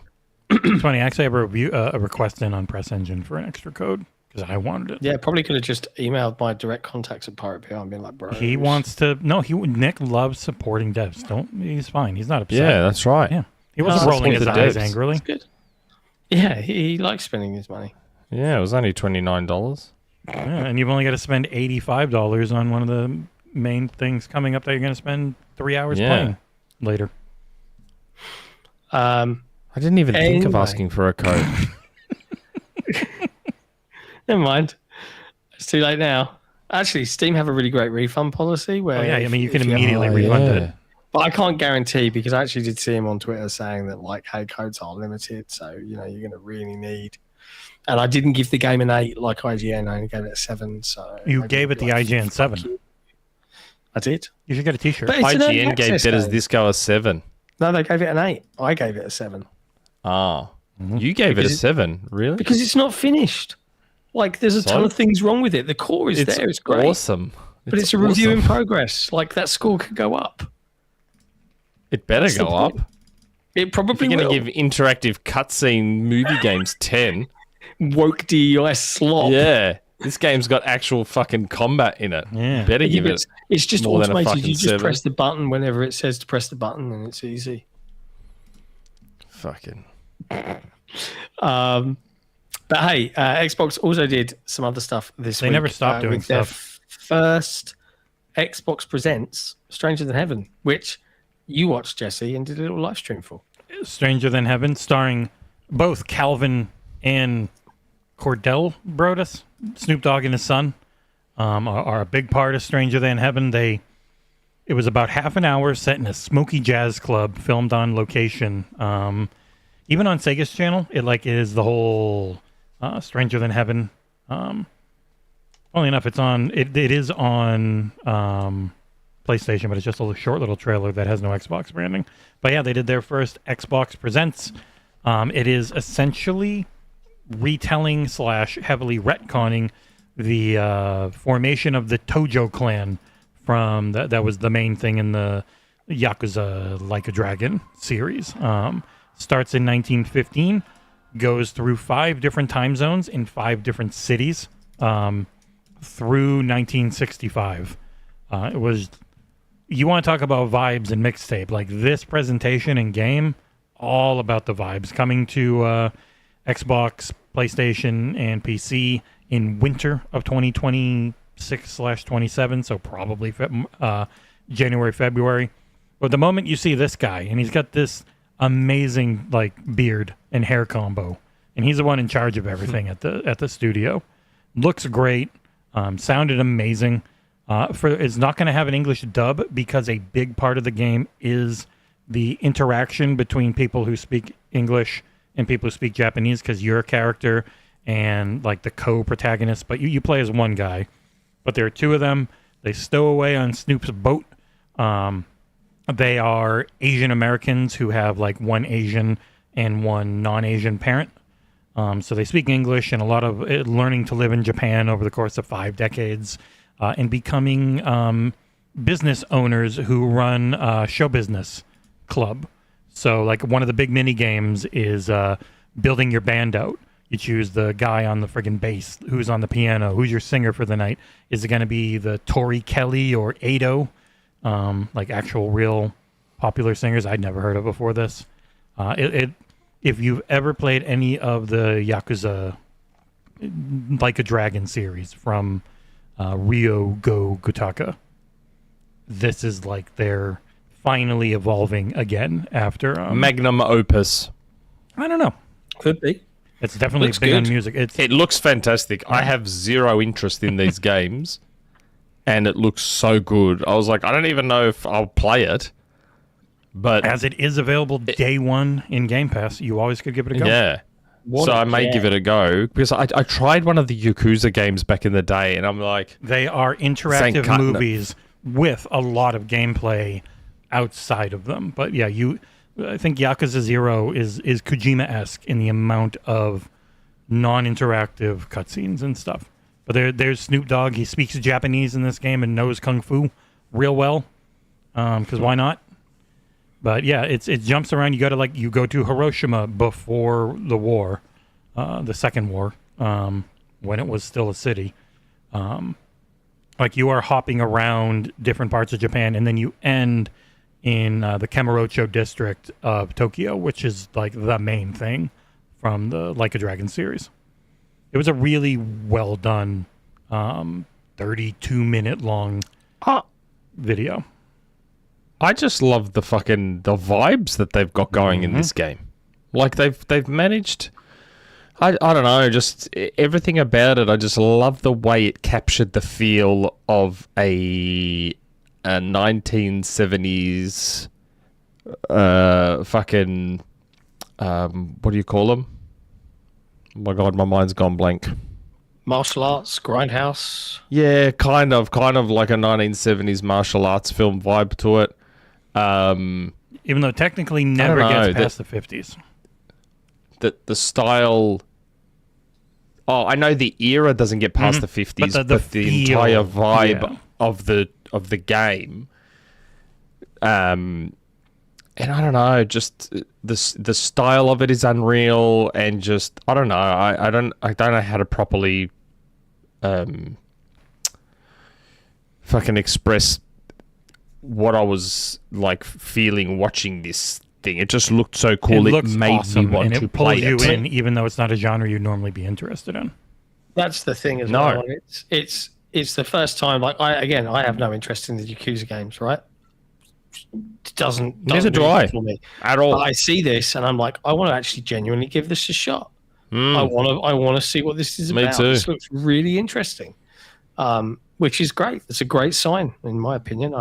I'm intrigued by it. It's an So evolution stylish. on their combat too, because all the early Yakuza games up through 7 were beat 'em ups with like you just press X and Y, pretty old school styling, because it was obviously they were building on what they had done in Shenmue heavily, and all the stuff you saw is like, wow, this is like a new Shenmue. Like that has been the Yakuza series, and that is taking that giant clockwork cityscape of running stuff, less focus on the less boring shit like all the timing stuff and all that, making it a little more automated. But this one they're upgrading the fighting to be, and don't worry, it's not a Souls-like, but you gain the ability to control each hand with the bumpers and triggers. So like light attack on each bumper for each arm, right and left, and then heavy attack on each arm with right and left trigger. So like when you're being held by someone, you still have your other arm and you can use it to fend people off. One of the main friggin' mechanics is that friggin' finger snapping.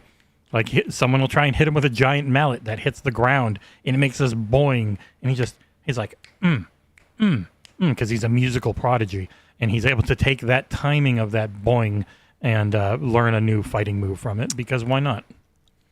I just realized what it reminds me of.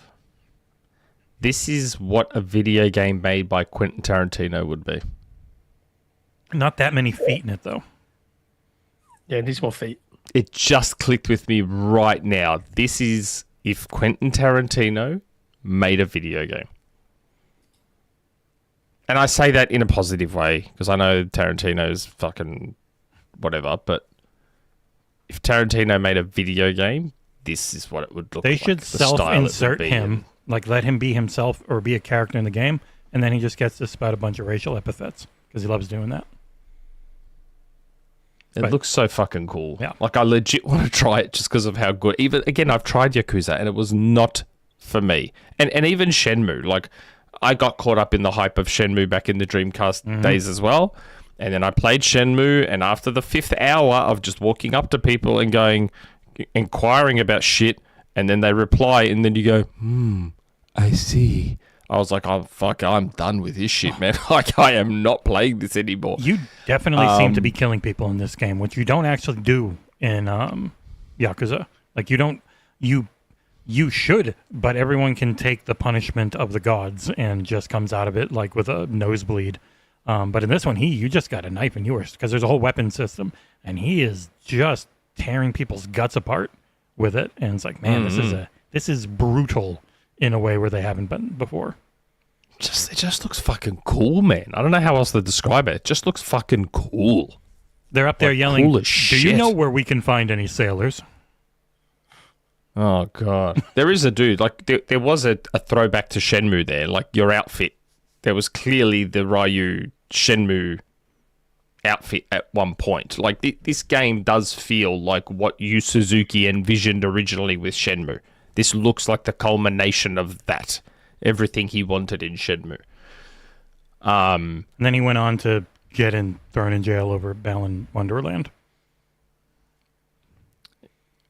Yu Suzuki? Oh, no, I'm thinking of the other guy. Sorry, ignore me. He did You're thinking of the Sonic guy. Yeah, You're thinking of the Sonic Yuji guy. Naka. Yeah. That was Yeah, you're thinking of Yuji Naka. Yeah, No, this Yu is Yu Suzuki Suzuki. was doing that. Yu was it Suzuki's like Space Harrier-like game.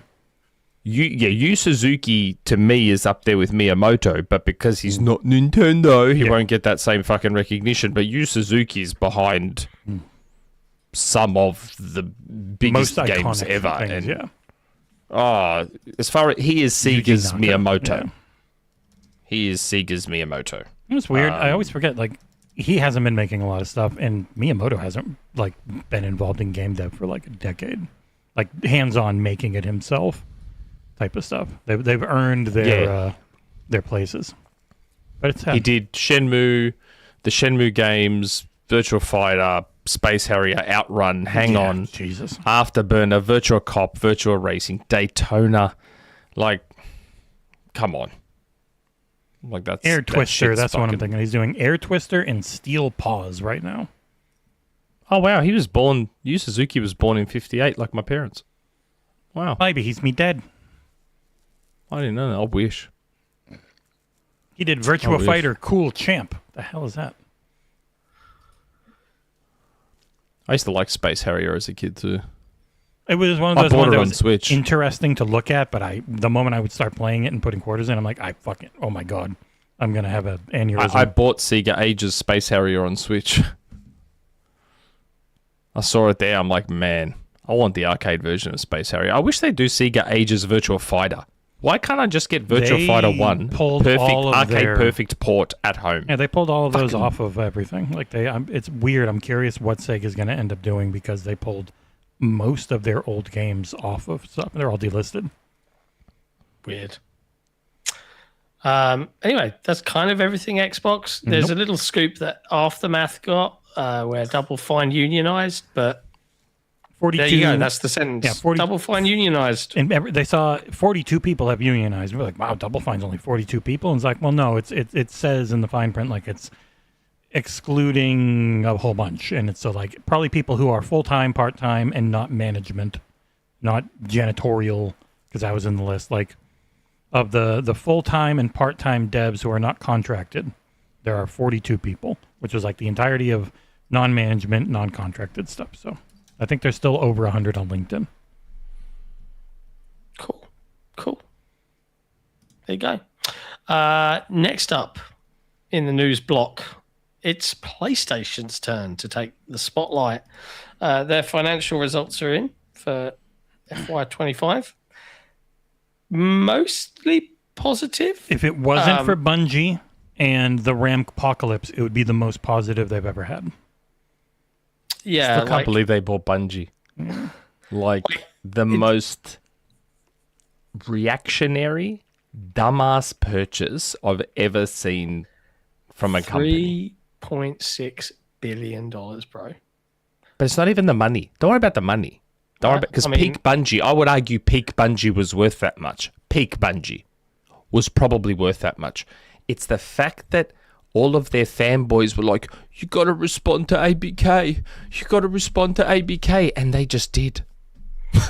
Jim Ryan's on record saying that this is a much more fruitful purchase Yeah, than they think you know, our buying ABK 3.6 would be. billion acquisition. Yeah, here it is. In terms of, I was actually looking this up to, in terms of deployment of Sony's capital, when you look at $69 billion for Activision compared to $3.6 billion for Bungie, we believe that Bungie can give us way more than a $69 billion acquisition of Activision. So they just openly admitted that they did it because Microsoft bought ABK. Well, I think they were So asked dumb. about it in the investors call, and that was their response and reasoning for it. Yeah. Whatever, man. Like, I mean, it's yes, just it dumb. has been the highlight. Like, it is worth mentioning. It is pretty positive. I think that they saw a 12% increase in operating Yeah, income. if you take out 40 Bungie, they the most profit they've ever had. 46% drop in console sales, though. Which is normal. Well, the prices keep going up. But- the prices keep going Exactly. up. But also, if you look, But they are very close to 100 million PS5 sold. which is They're 93 and a shipped. half, I think, at the moment. They say shipped. They don't ever say sold. I don't think. But Yes, it's shipped yeah. to retailers. But I mean, they don't have that much. They don't have 7 million stock in warehouses. That'd be insane. But who said 7? Who said I'm anything saying about 7 they million? don't. They have 9,300. I was just throwing a number. They don't keep a ton of stock out there. They keep a fair amount. No. But like, it's the end of the generation, so it's normal for sales to slow down. With the extra of prices never went down. Unless you're 'cause the components- Xbox 360. Yeah. Well, you used to be able to make everything way cheaper, and so you could cut the costs no. way down while still being able to do that. But then the 360 was supercharged Had by Kinect. the Kinect. Yeah. It had Connect, which gave it that boost at the end. Man, that 360 as well, dropping down to like $99 Yeah. at one point in the US. Yeah. Like, what? But the big headline out of all of the FY25 PS5 results, though, there's two that have kind of caught and galvanized the gamers out there. The first is obviously the discussion around Bungie, with comparing the write-down this time, which was like 500 odd, and the 200 and something odd write-down impairment Wasn't it? last But time. hold on. I was about to say it's an impairment loss. Yes. It's saying So- that it's not they've lost 785 million. No, I think it's basically they're like not Bungie is worth- worth less than When they 785. bought them. Correct. So, Yes. but you know, gamers perhaps don't read the minutiae of this. That is kind of what it means. It means that. Oh, look, Bungie's I not didn't worth understand what an 0.6. impairment loss was. I had to look it up. I didn't understand it, which is why I chose not to say anything on social media about it, because I didn't know. Yeah. And then I looked it up, and it was like, yep, Bungie's worth less than what they paid for it. I said, I didn't have to No understand shit. what an impairment loss was to know that. The same thing I mean- happened with ABK, but it was percentage-wise nothing compared to, because it was like 800 million or something, but compared to 70 billion instead of 700 million compared to 3 billion. Yeah, it's I mean, yeah. To Nick's point, I don't think that this acquisition was really a smart one for Sony, and like this, And they it cancelled hurts. Last of Us on them. I'm like, bro. Beyond even that, like, look, I think any Xbox fan out there has a certain love for Bungie, right? And I remember as a kid, like 16, 17, in the run up for Halo 2 launch, run up for Halo 3, reading the Bungie weekly updates and like salivating over their discussion of water tech in Halo 3 and how good it would look and all of this sort of stuff. And, you know, I've always been a big fan of what they made. Then they made Destiny, and I just bounced right out. Like, I was like, yeah, the Yep. shooting's great, but like, No I interest. I don't want to have a game that is my job. Yeah, Destiny was And bad it just, until the like world didn't vibe with me. Taken Care. And then Destiny 2, super popular, well loved. And then we're here now. And like, look, Marathon's a good game. Like, I don't think anyone says it's a bad game No. at all. Even the reviews that were kind of like, you know, yeah, it's a first-person extraction shooter, but it's so hardcore that this AAA studio has effectively made a fucking PC mostly focused hardcore extraction shooter, and it's not enough to keep a studio like Bungie ticking over. Aren't they like 800 people or 700 people? Well, they used Bungie? to be like Or they used to be? 1,300, and they're down to a lot less than that with a good chunk of Still a big studio, though. Yeah, I just Still don't a know. very big studio. How do they survive this? Well, Matt Piscatella Like, how- talked about they have a really hardcore audience that plays it nonstop, but it's really small. Yep. But that's great for a small studio like the Escape from Tarkov guys had that for a long time. They had this super dedicated, relatively large, compared to what most people get on PC, audience that just kept growing over time, but they weren't 5, 6, 800 people having all focused on this game. Bungie's side of things was, we can take our time with Destiny. We can take our time with Marathon because Destiny's a money printer. And that died a while ago, and Destiny 2 is in horrible shape. Like the worst it's ever been, and no one plays it anymore. So that it's like a worst case scenario. And I know a lot of people are like, oh, you just want it to fail. It's like, no, most of us really like the studio, and we're afraid this was going to happen because we saw it coming from years and miles away. It's like, even if it's great and if it succeeds well, that's not enough for a studio of this size. It has to be one of the top 15 games played on every platform. If that's that's what Destiny was. That's what their expectations are. And with Destiny falling apart, they're not. And it's not a game that can do a ton of microtransactions. Destiny 2, just on Steam alone, still has like 12,000 players. That's not nobody. And then if you took console into account, it's dying on everything. But also, their numbers used to be consistently way more. It just, that is nothing for Destiny.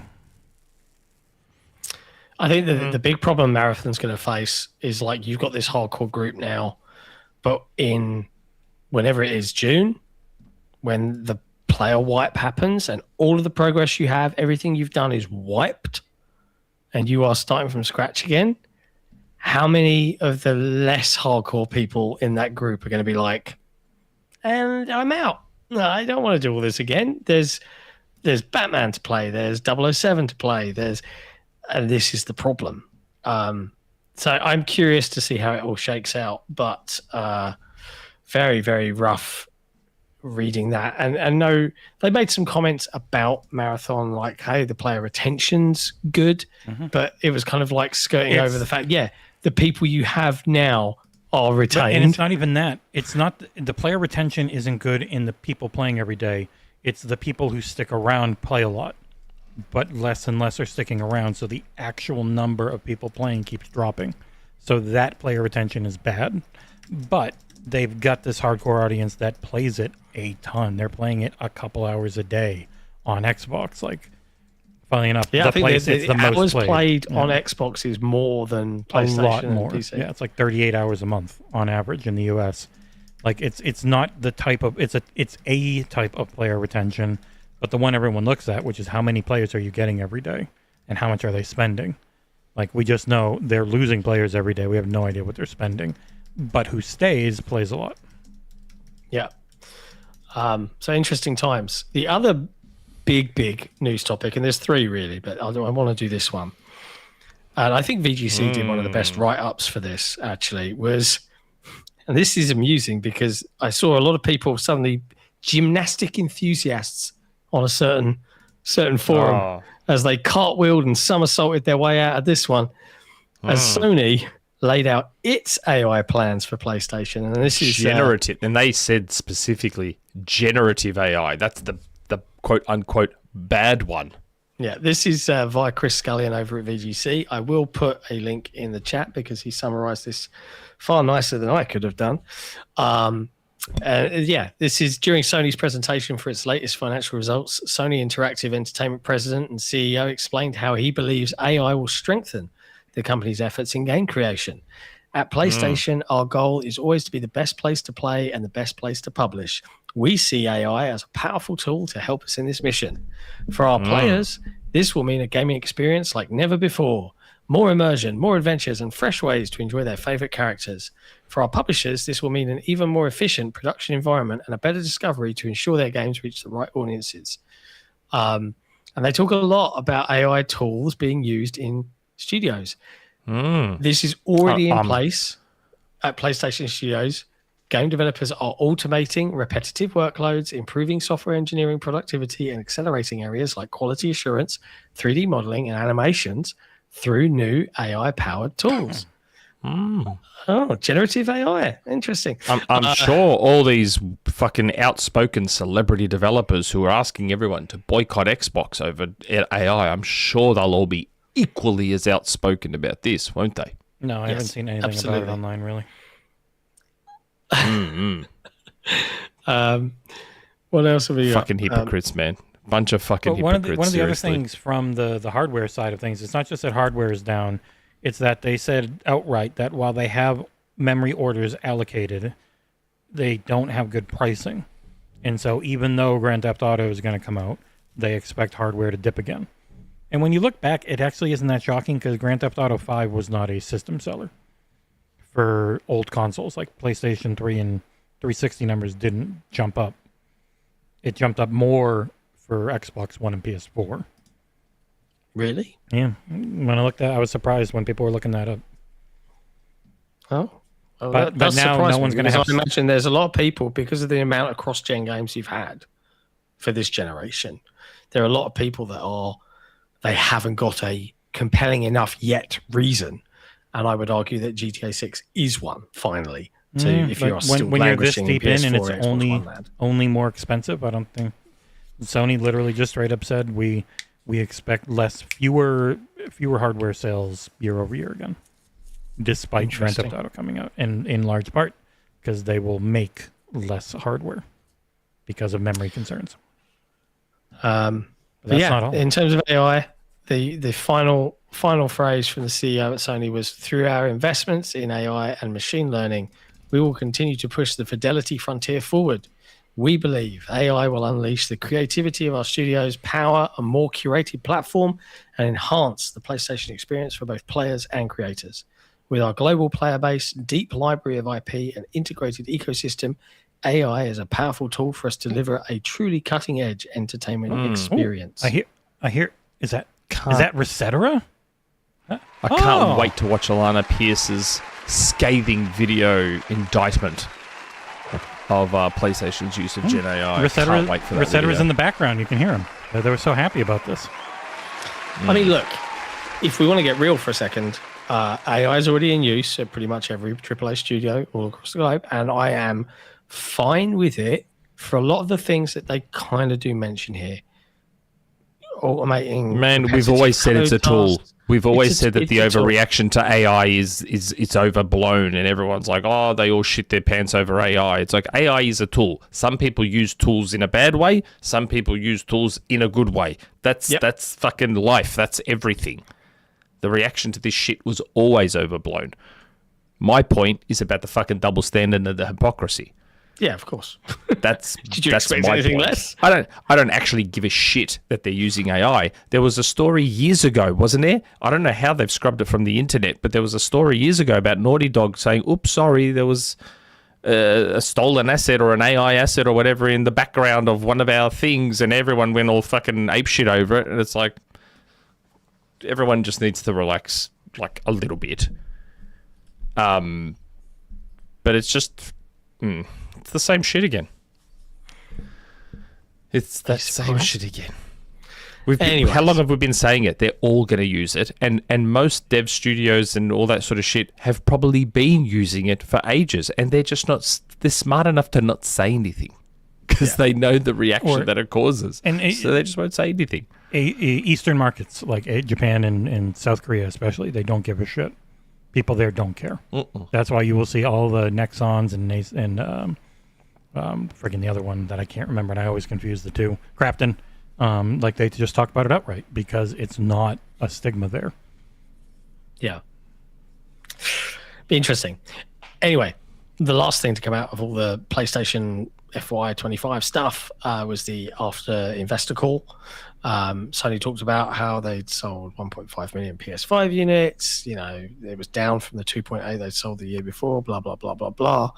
And people started asking about PlayStation 6. Because everyone was like, hey, you know. You had some of the weakest leaks I've ever seen on it. This week I didn't bother including them. Yeah. and they were like, because of the memory shortage, they were still working out what to do with the PlayStation 6 because memory prices are expected to remain high during the 2027 financial year. Demand for PlayStation 5 remains strong. So they've got some breathing room. So I mean, it isn't, again, this generation has been kind of sucky.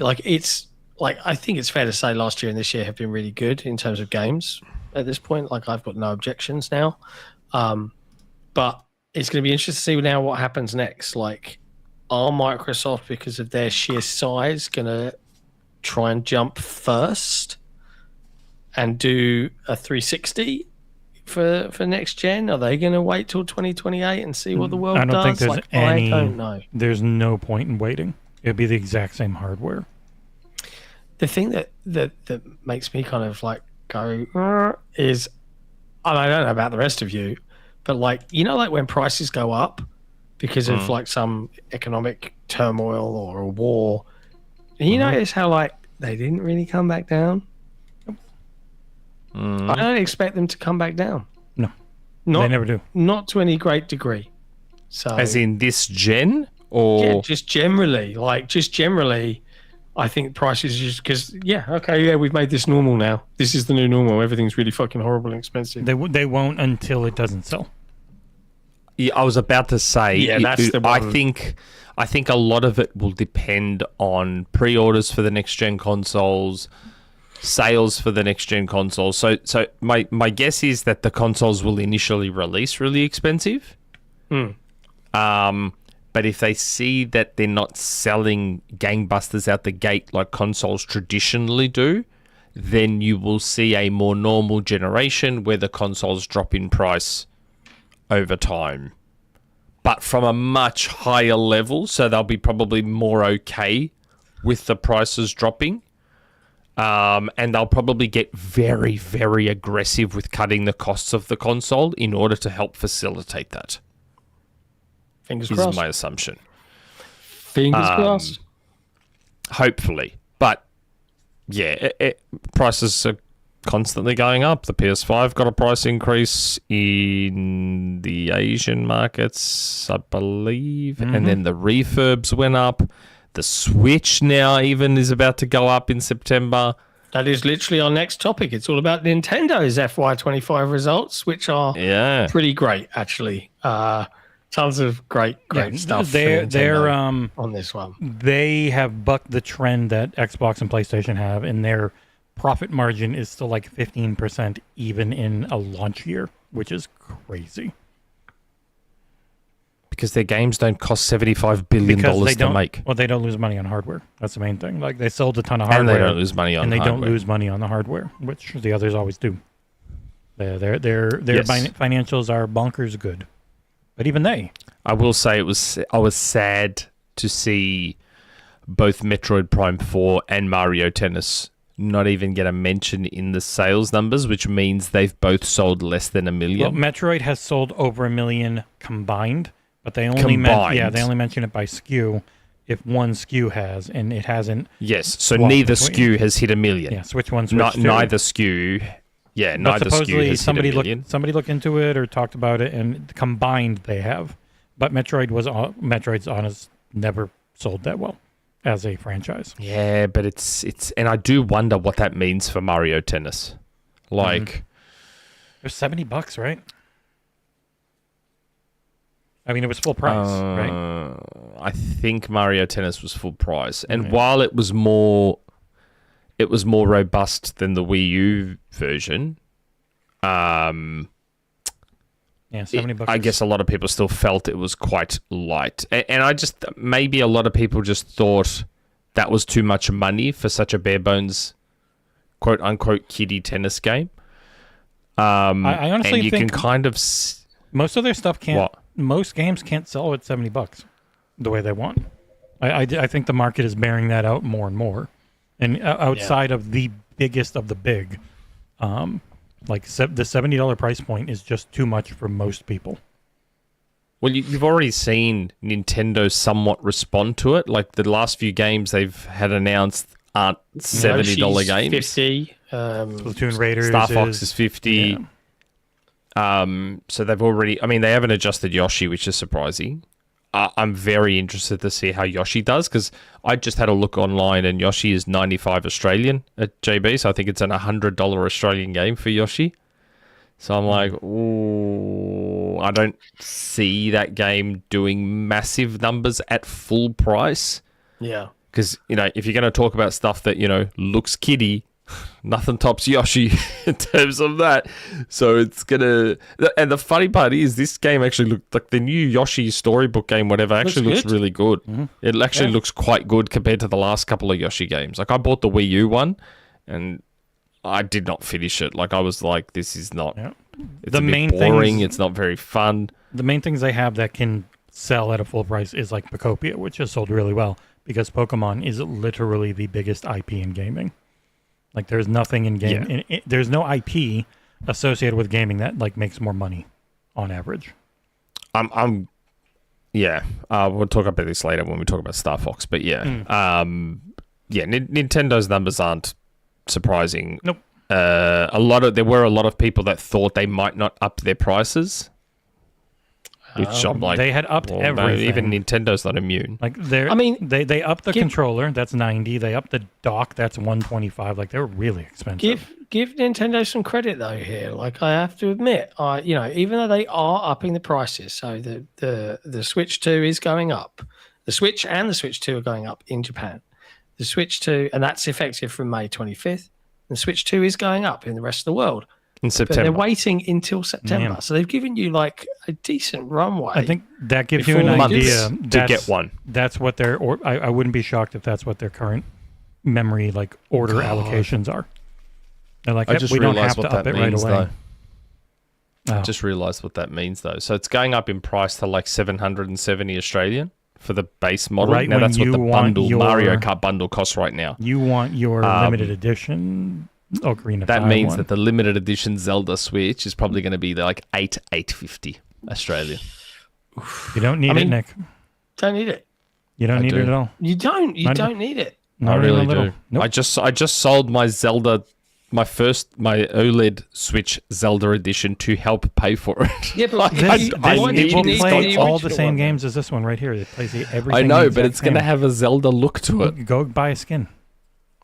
No. It's not official. No one ever buy this man anything when he begs for it online. Please.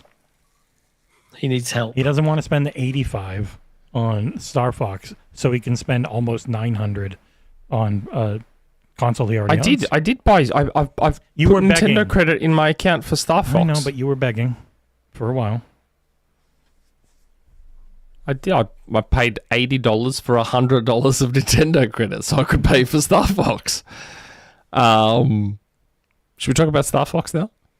Sure. Yeah, you can talk about StarFox.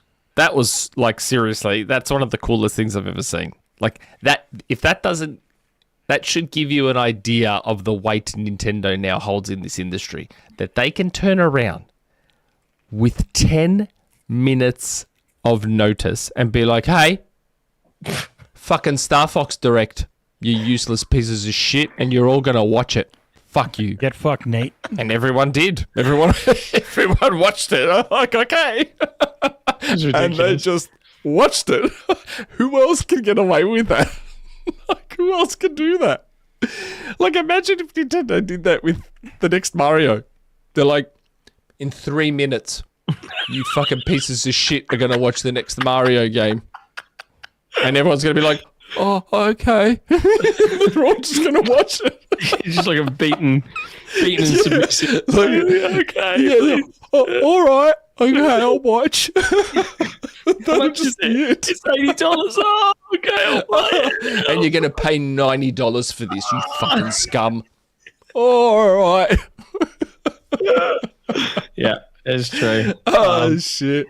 For some reason, though, like I looked at this, like I got up in the morning, I was like, holy shit. Oh, yeah, StarFox is back. Oh, cool. Yeah, I was just on Twitter, and all of a sudden I'm seeing on Twitter the Nintendo of America account being like, StarFox Direct, 4 minutes. I'm like, okay. I look at it, and I'm like, I think it looks good. That looks sick. It looks sick. It looks Like, so I good. like the art style. I like the character designs. I like the whole thing. I think it looks great. I don't like the character designs. I don't. They look weird. I don't know why they look. I get it. I assume it's a throwback It's the to puppets the from 90s. The puppets from on the Nintendo. SNES Yeah. box art. But I thought the characters look weird. Like so. Nintendo redesigned Donkey Kong to look like the movie Donkey Kong. So they brought out the movie, the Super Mario Brothers movie. We saw a new look for Donkey Kong, and then Donkey Kong Bonanza adopted that new look for Donkey Oh Kong. my god. We all saw Star Fox in the Super Mario Galaxy movie. So I'm like, cool, Star I Fox have in the not. game will look Yeah. like the Star Fox model in the movie. Nope. He just looks like this weird, ugly, humanoid fox thing. I'm like, look, it's not a deal breaker. I don't give a shit. Like, you And they spend actually 99% of animate the time. incredibly. Like they're super well rendered and they animate really well. Yeah. Like it's a level Yes. of cutscene focus and like Yeah. camera work and everything that is not I normal like it. for Nintendo's games. It's just a very taxidermied animal look, which is throwing some people that's off. right. It's like that meme. It's like that taxidermy fox meme. Like it just it looks weird. NC360 in the chat. The fantastic Mr. StarFox. Yeah. Maybe see the crack I- fox. again, it's not even remotely a deal breaker for me. Like the whole point of this game is you're in a plane. You never see these characters outside of the cutscenes, right? So I don't care. It was just an observation that they look odd, and I'm just surprised they didn't adopt the movie model. Look, the movie model of Star Fox of Fox McCloud looks fantastic. I mean, it is surprising to see them be so like realistic, I suppose, with it than stylized and cartoony. Like this is very gritty for Nintendo. Yeah, I was a bit surprised by that too. I just thought they would have gone a little more stylized like they did in the past games. But that was my only complaint. Outside of that, this looks like everything I've always wanted. Well, it's just It's from just Star a Fox remake. 64 Yeah. again. Yeah, it's Star Fox 64 remade. There is a little bit of confusion and misinformation out there about this whole, Star Fox has been redone 73 times. Star Fox 64 is technically not a remake of Star Fox. Star Fox 64 is not. It's not a sequel, but it's not a remake. It's Reboot? more. I would argue that it's more reimagining / reboot of Star Fox more so than anything else. And then you've got obviously Star Fox 64 DS, which they did the same thing for Super Mario 64. It's just almost a straight port to DS, whatever. Then there was Star Fox Zero, which mind you, I got very excited over this Star Fox announcement, jumped onto eBay, and I'm like, oh shit, I don't actually have Star Fox Zero. That's the only Star Fox game I don't own. Why didn't I buy it? So I went and bought it off eBay for $24. I was like, okay, I now own Man, you Star have a Fox problem. Zero. I did. I was surprised I did. There's 2 games on the Wii U, because I bought the Wii U obviously 14 years ago. There were 2 games on the Wii U that I was shocked I did not end up buying, and I can't figure out why. Twilight Princess HD. I have no idea why I never bought that at the time. And now you can't buy it because it's like $200-$300 if you try and buy it. And Star Fox Zero, and I was like, okay, well, Star Fox Zero copies are still $20, $25. I'm like, I'm going to buy this before everyone gets carried away, and copies of Star Fox Zero are going for $150. So I quickly went and bought a copy that was cheap. I was just shocked that I didn't own those 2 games on my Wii U. I was just very, very surprised. So I bought Zero. We got a super And tip I'll- real quick from good old Collingwood. Do you think Nintendo scheduled the Star Fox Direct to snook Xbox and Sega Stranger Than Heaven Presents? No, I think they just waited from doing it in April to make Nate fuck look over wrong. Nate. Yeah. They 100% wanted to fuck over Nate, just like they wanted to fuck over Grub with Metroid Prime Remastered. And that's why when you see me talk about Nintendo stuff, I'll never give dates that I hear. For that exact reason. Because if I say I've heard it's coming at this time, people will go, it didn't fucking get announced then. And it's like 2 days later. And it's like, Nintendo Nintendo will. They know. They listen and they know. And I reckon they 100% made this a week later just to fuck with Nate, so that people could turn around and say he's wrong and like discredit him and shit. I reckon they 100% did that. I bet you no one's gonna buy StarFox Zero, besides you. I don't know how well it'll sell. My guess is that the franchise as a whole hasn't been a huge seller. I'd have to Google that because Nintendo gives sales numbers, so I assume there'll be sales numbers for StarFox somewhere. But I feel like, would they have put him in the Mario Galaxy movie and made this... 17 million copies worldwide is what this video across game the sales franchise wiki says for the whole franchise. Across the whole franchise. Yeah. I mean, that's So okay. 8 million on Nintendo and 5 million on 64. Adventures was 1.8. Assault was 900K. Command was 450K. Zero was 440K. Guard. So it's gone was less and less 58K. all the time. Yeah. It's gone less and less time. Yeah. Adventures was so underrated. Adventures is literally just Rare. Rare just turned around and went, okay, they're not going to let us make a Zelda game. So how about we take Star Fox and make a Zelda game with Star Fox? It's so good.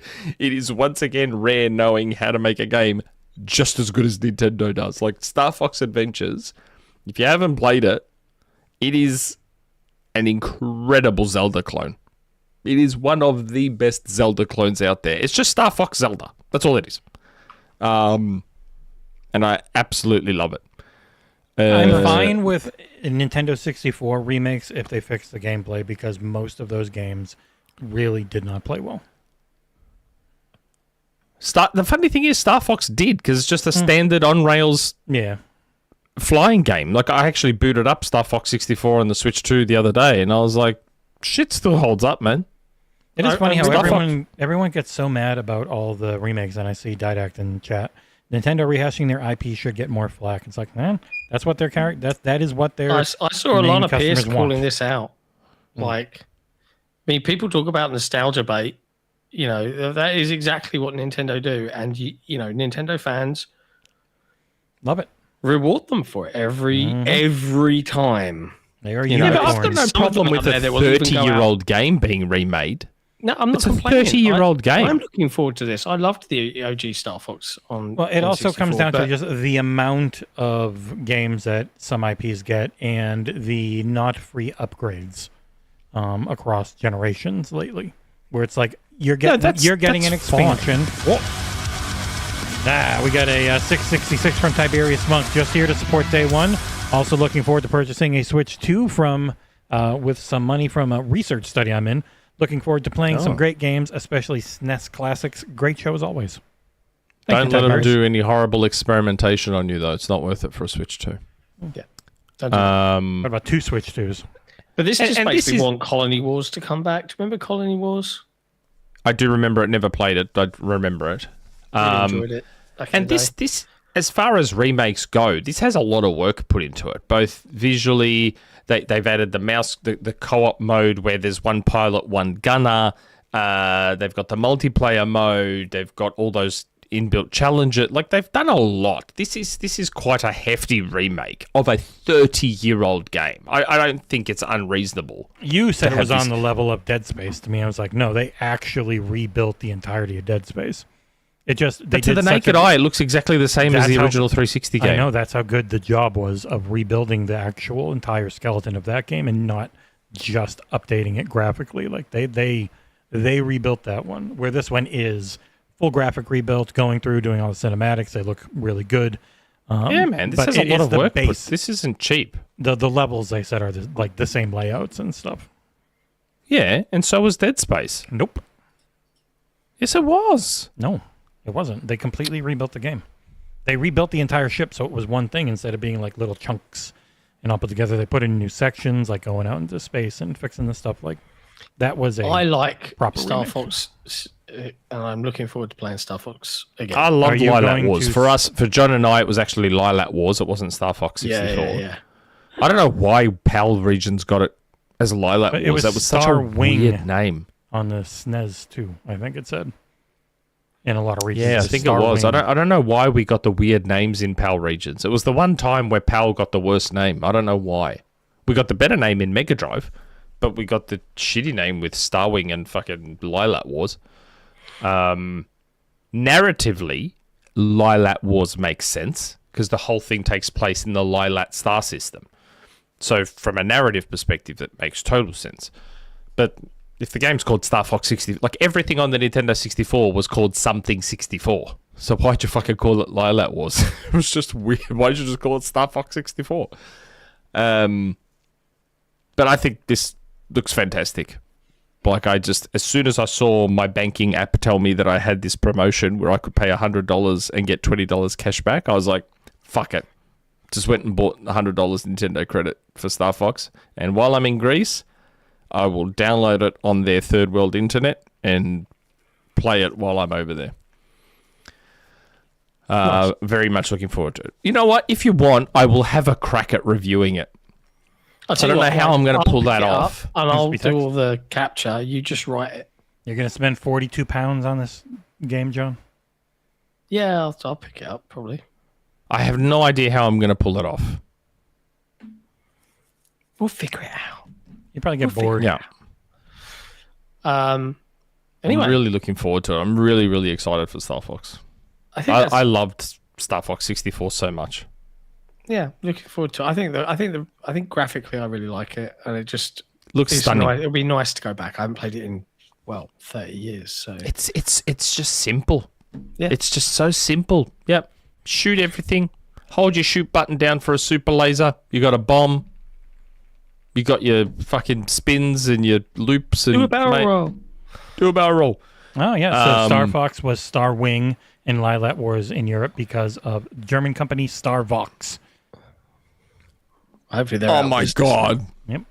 Yeah, it was, who was in chat said it? JT the Great. And I looked it up, and he's right. Yeah. There you go. Fucking Germans. And that is pretty much all the news. There's a brief note there to mention that Leon Must Die is a new game mode that's been added to Resident Evil Requiem. Yeah, if you want an Oh excuse to go yeah, I back. want to try that. Yeah, so it's a roguelike actually, because it doesn't have out of run progression. It's just an in run based. Hey, we've got all these cool levels and cool enemies. Let's put them up there. Let's give you some randomized perks you can get to make you stronger and weapon drops and shit. And you just have fun with this very fun playing video game again. And you're going through all the levels, trying to get to the end boss and take him out. It's really neat, and it was free. Maximilian was playing it, and I was like, "What the hell is this? This looks cool." There you go. Looks really So good. now it's free from Capcom. Yeah. For the fastest selling game in the series history. So like the red guys have to be meleeed, the blue people have to be parried. So they've got various things, and I don't think there's any meta progression. So it is an actual rogue-like. Wow. That's cool. Fancy. All right. I like that. I might have to reinstall it. get on it, mate. Play this.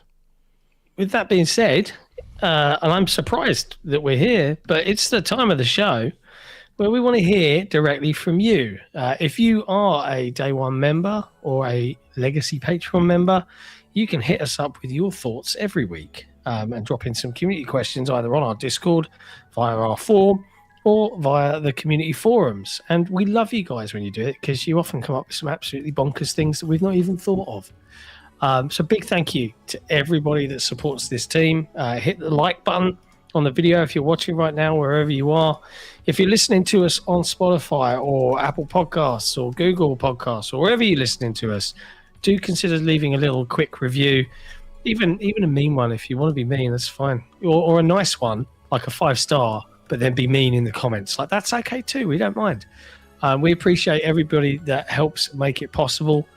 We've got a lot coming up. We've got UK Games Expo at the end of May, where hopefully we sell enough copies of Console Wars, the card game, to kind of help fund Summer Game Fest and To continue and existing.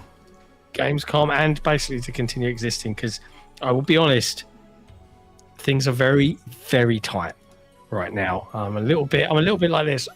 Shit. So yeah, if you love what we do and you want to see us do more of it, Or any support of us it. if you can. Head to playday.1 /. memberships. Let's go and have a look at the form for the community questions this week. Okay, the form. First question. PurpleTreeFrog. Ribbit. Hey all. I'm about to delve into Mixtape after seeing your, and everyone else's, glowing reviews online. This got me wondering what your all-time favourite game soundtracks are, and whether you prefer original soundtracks or ones made up of existing songs. For me, I absolutely adore The Witcher 3 and Mass Effect 3 soundtracks. I also think Hi-Fi Rush had the best soundtrack that was made up of actual songs. Looking forward to all the future content. It's a good question. Streets of Rage 2. Yeah, I knew you were going to say that. Fair.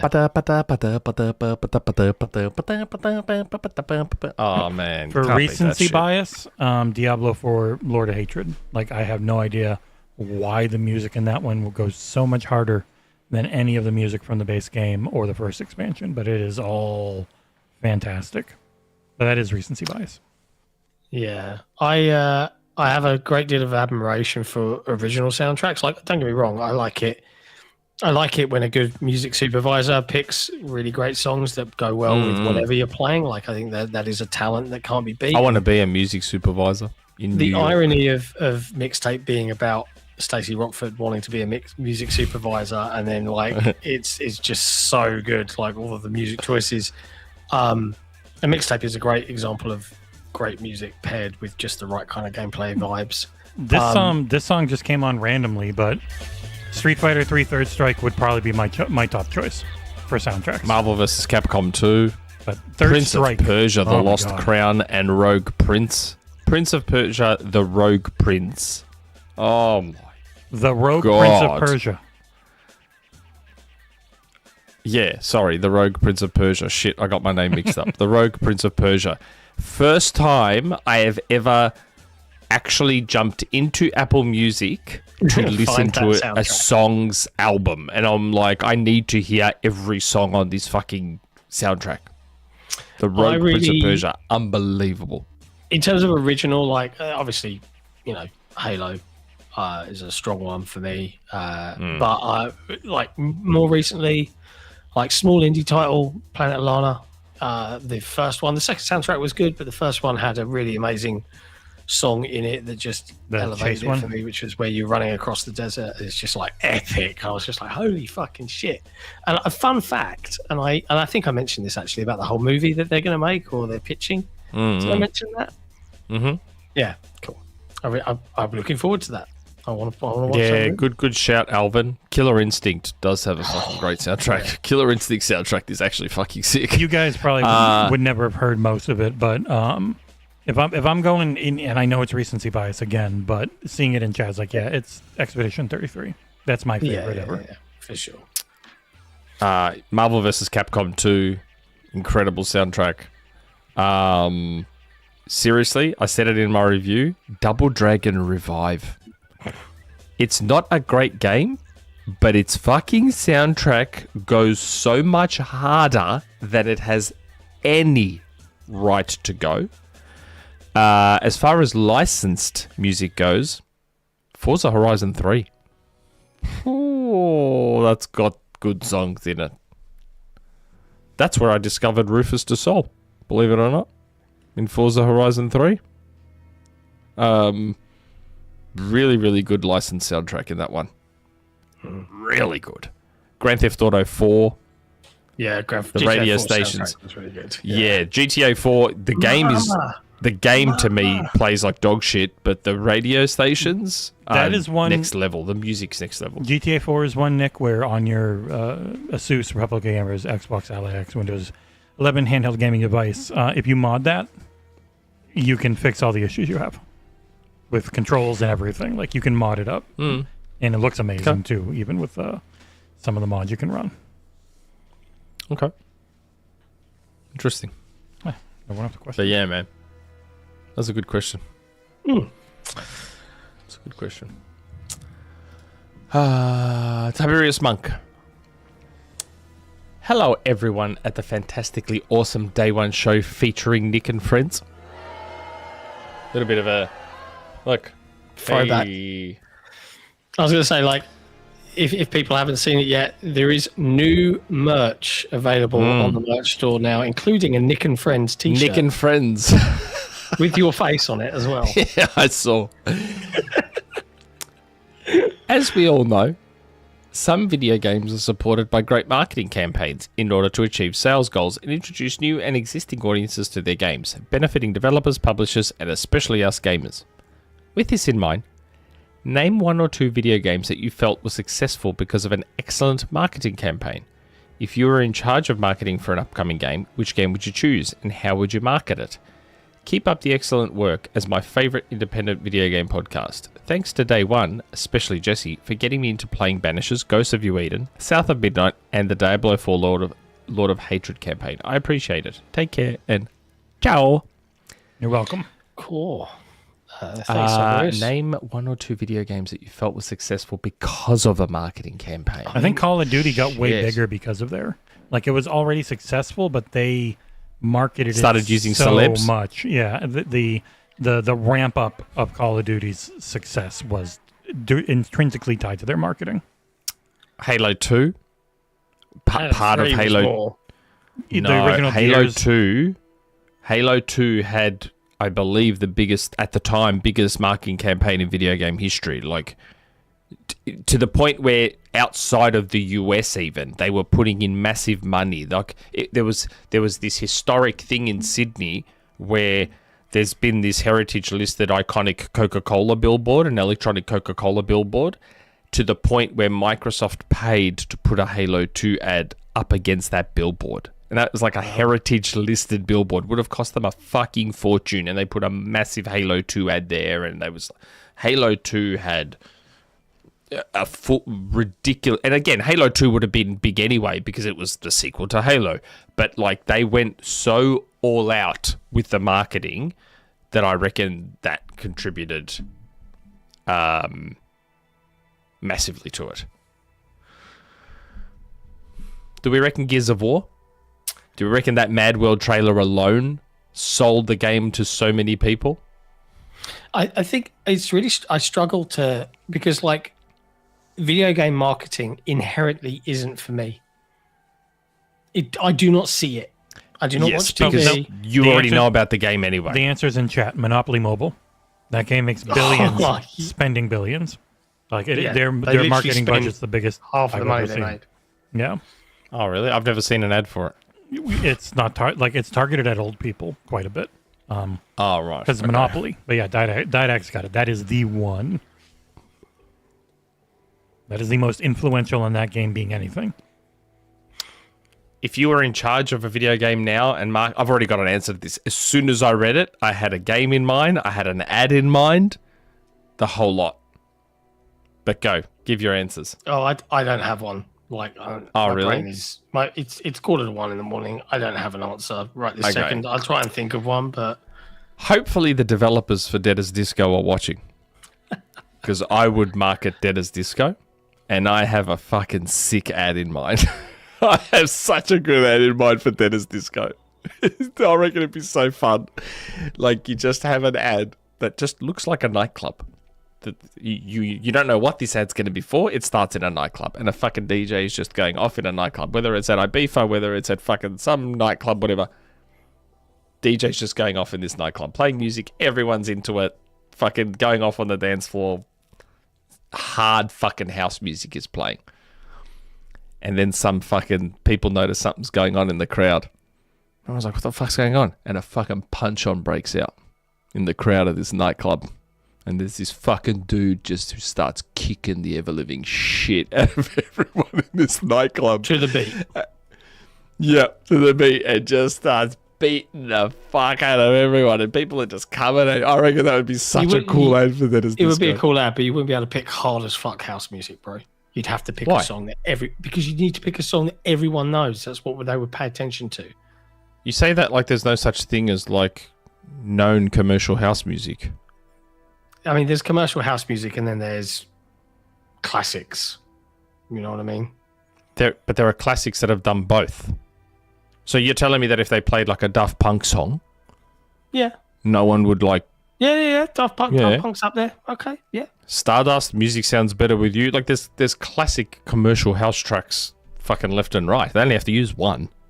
Do it to Cotton Eye Joe. Robot Rock, something like Robot Rock would like fucking go hard in an ad like that where people are kicking the shit out of each Where'd other. you come from? Where'd you go? Cotton Eye Joe. Could you imagine? Oh god, it'd be so funny. Oh, that'd be good. Good times. And if you're gonna do an unknown song, you have to be very, very careful about what you pick because it needs to go fucking hard and like go with the flow and mix in with the fighting and Just grab the music from Blade. yeah. Yeah, NC 630. Yeah, let's say that. I hope the John Wick game has a nightclub level. Yeah, almost like a John Wick nightclub scene. That would be the ad, basically, for Dennis Disco, to an extent. But you sort of Sandstorm. think Sandstorm. Yeah. Think John Wick nightclub scene mixed with the film clip from 12 to 12 by Samba. Think of that. That a combination of kind of those two things. Somewhere in there is what the ad for Dennis Disco would Speaking of be. music from games, let me jump a little ahead in this track. God, the first time you What's heard that? this, John, Holy What's that? fucking shit, Mass it is Effect the 2. song. Oh, it's just fucking... Nick saying "What is that?" just means lets you know everything you need to know about him. Oh, I played Mass Effect, but I don't remember any of the Oh music. my god, this is so fucking This is the end epic. run from Mass Effect 2, one of like the most. Oh, I haven't played Mass Effect 2. I haven't played Mass That's what I'm Effect 2. saying. That's everything you need to know about Nick. Nick. It's a fucking ultimate. Mass Effect's amazing. I've only played Mass Effect 1. Mass Effect 2 is more amazing, and Mass Effect 3 is more amazing. And I know people shit on Mass Effect 3, but having recently replayed all of them, no, Mass Effect 3 is great. They're all great in their own ways. I have Mass Effect Legendary Edition. But it's a game Is that all all about, 3 games? Yes. Yes. With a lot, Yeah, I've got it essentially on Xbox. remade controls for one, so it plays a lot better. Yeah, I've got Legendary Edition on Xbox. I don't remember buying it, but I've got it. It's in Game Pass. Yeah, I know, but I bought it. I own it. Wow. And I don't remember when I bought it. Man, it might have been one of the times they gave it away, or it was like It must have $2. just been on sale. It must have just been on Yeah. ridiculously cheap sale one time, and I was like, oh, fuck it, I'll buy it. Remember when EA was giving everything away at Christmas? I'm curious if it was in one of those. I don't know, but I did get a couple of games at the time when they screwed up and they were giving away Well, no, games there or wasn't even a selling screw them. up. There was They were Yeah. just giving games away for like the 12 days of Christmas. and there was certain games that they stuffed up and they were selling them for like $3 for the $150 deluxe editions. I went and picked up a whole sorry, mess I of gotta- games. Oh man, it just Okay. makes me want to play Mass Effect 2 again. All right. I was like, I Four. remember like playing that. I remember like playing that. How old would I have been? 40? When was Mass Effect 2? Oh, 50. I don't know. They were. You would have been in your 20s? In 07? your mid-20s? Oh, I remember- I 07 think- You would have been my- in your mid-20s. My parents brought me up on a lot of sci-fi, and I think like my mum might have been round visiting me in my flat or something. And I was like, "Oh, you got to see this," because I had my surround sound system and my HD TV, and I was like, "Just look at this fucking scene!" And I just played the fucking. I might have been on YouTube, and I just played that scene, and she was just like, "What am I looking at?" I was like, "So this is Mass Effect," and I was like, I'm fully gonna fight a nerding out just giant because the music robot was looks so like a good. human. Oh, it's such Look, it's a fucking great. human reaper. It's so fucking great. Anyway, Okay. over to the form. Over to the forum. Tiberius. Yeah, forum. Jesse I should brother. say. Happy podcast 313 and 313, yeah. And allow me to interrupt Nick's endless StarFox and StarFox amiibo talk. Oh god, they're gonna do new amiibos, aren't they? God damn it, Trav. They are 100% gonna do, even though they already have StarFox amiibos, they're gonna be like, well, we have to do fucking new ones And they're gonna because there's be- a new game. What if they're the bigger ones? What if the amiibo is actually the puppet from the Super Nintendo cover? Yeah, how are they $200 gonna do amiibo. that? Oh God, Trav. Why, Trav? Why did you do it? Why did you do it, Trav? For shame. Look at that cake. Yeah, like, because they're not going to be these models. No. That's cool. Like, they look good. Just had them right there.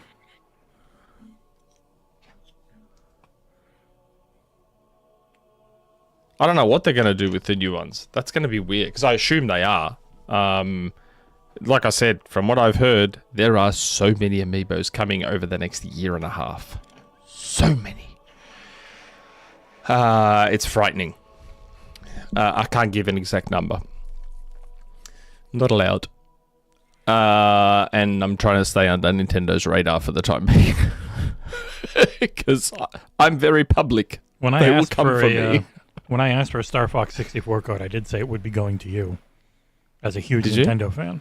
See if that if that changes their tune. I doubt it. Because I gotta say, after seeing the new Odyssey trailer, there is a chance it ends up being Matt Damon's best film about trying to get back home, Saving Private Ryan / The Martian, as well as his best film about amnesia, The Bourne Identity Supremacy Ultimatum. It should certainly be Nolan's best amnesia movie. Sorry, Jess, but Memento might be my least favorite Chris Nolan film. My question this week is, what is your guys' favorite and least favorite Nolan movies? And a quick It's Finn style extra question. John, Mafra yet? Okay, yeah. I checked it out. It's not for me, Trav. Sorry, bro. She's got an amazing voice, but like, a lot of it seemed to be just covers, and there's not many of them.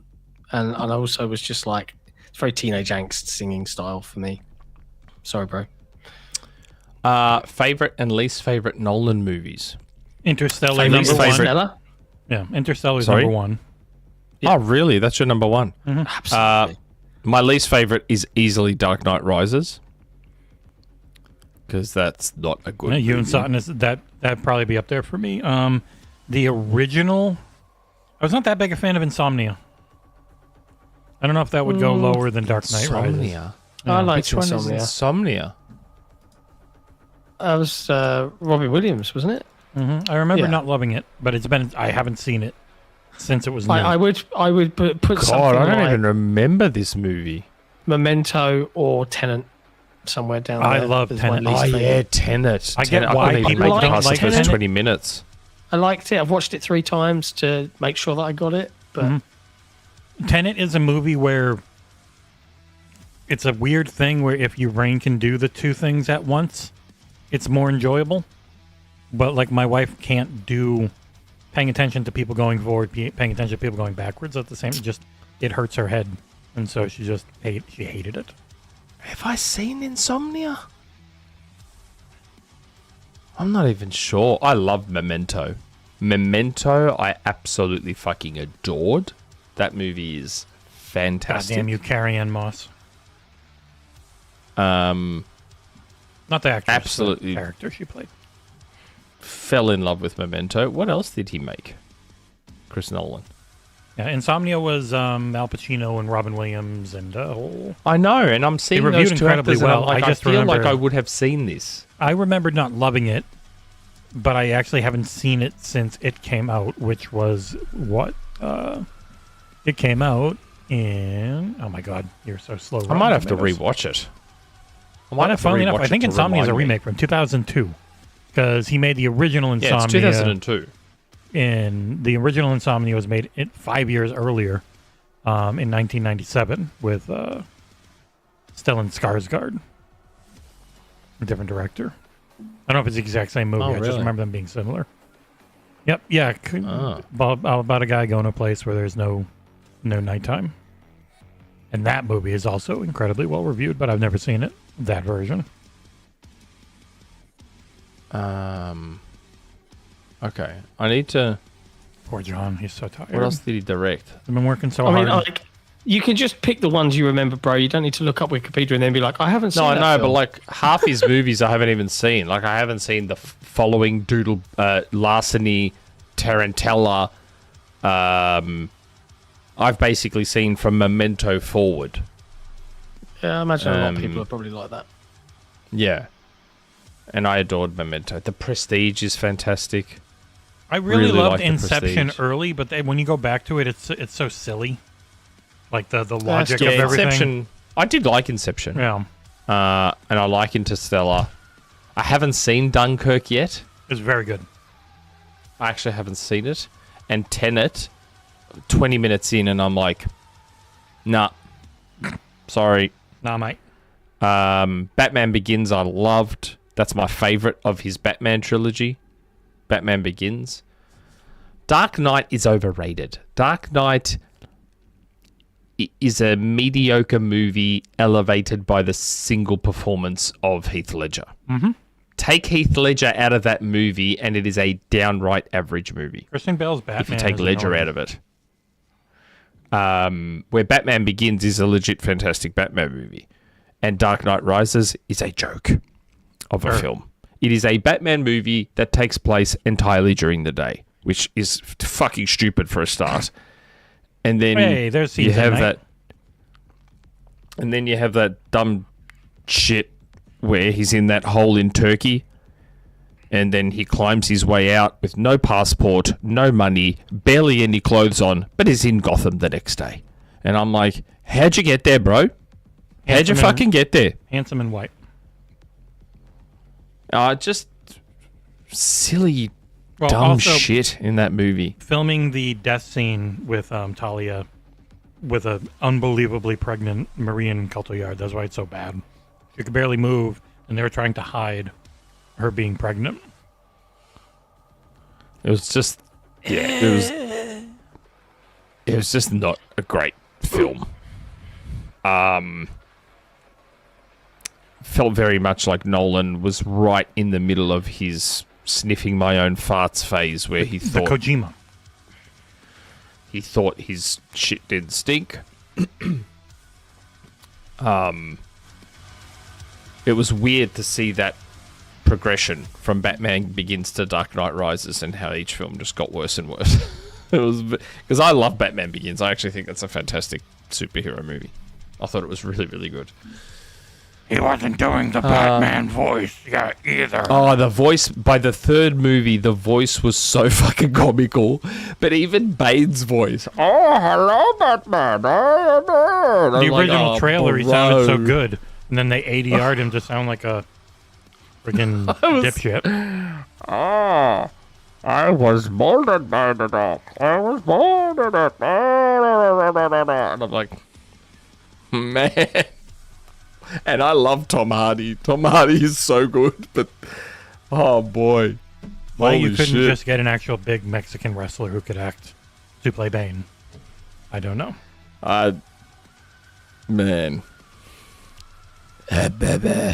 His voice, you couldn't understand what he was saying through 80% of that movie. It was so bad. You're wrong.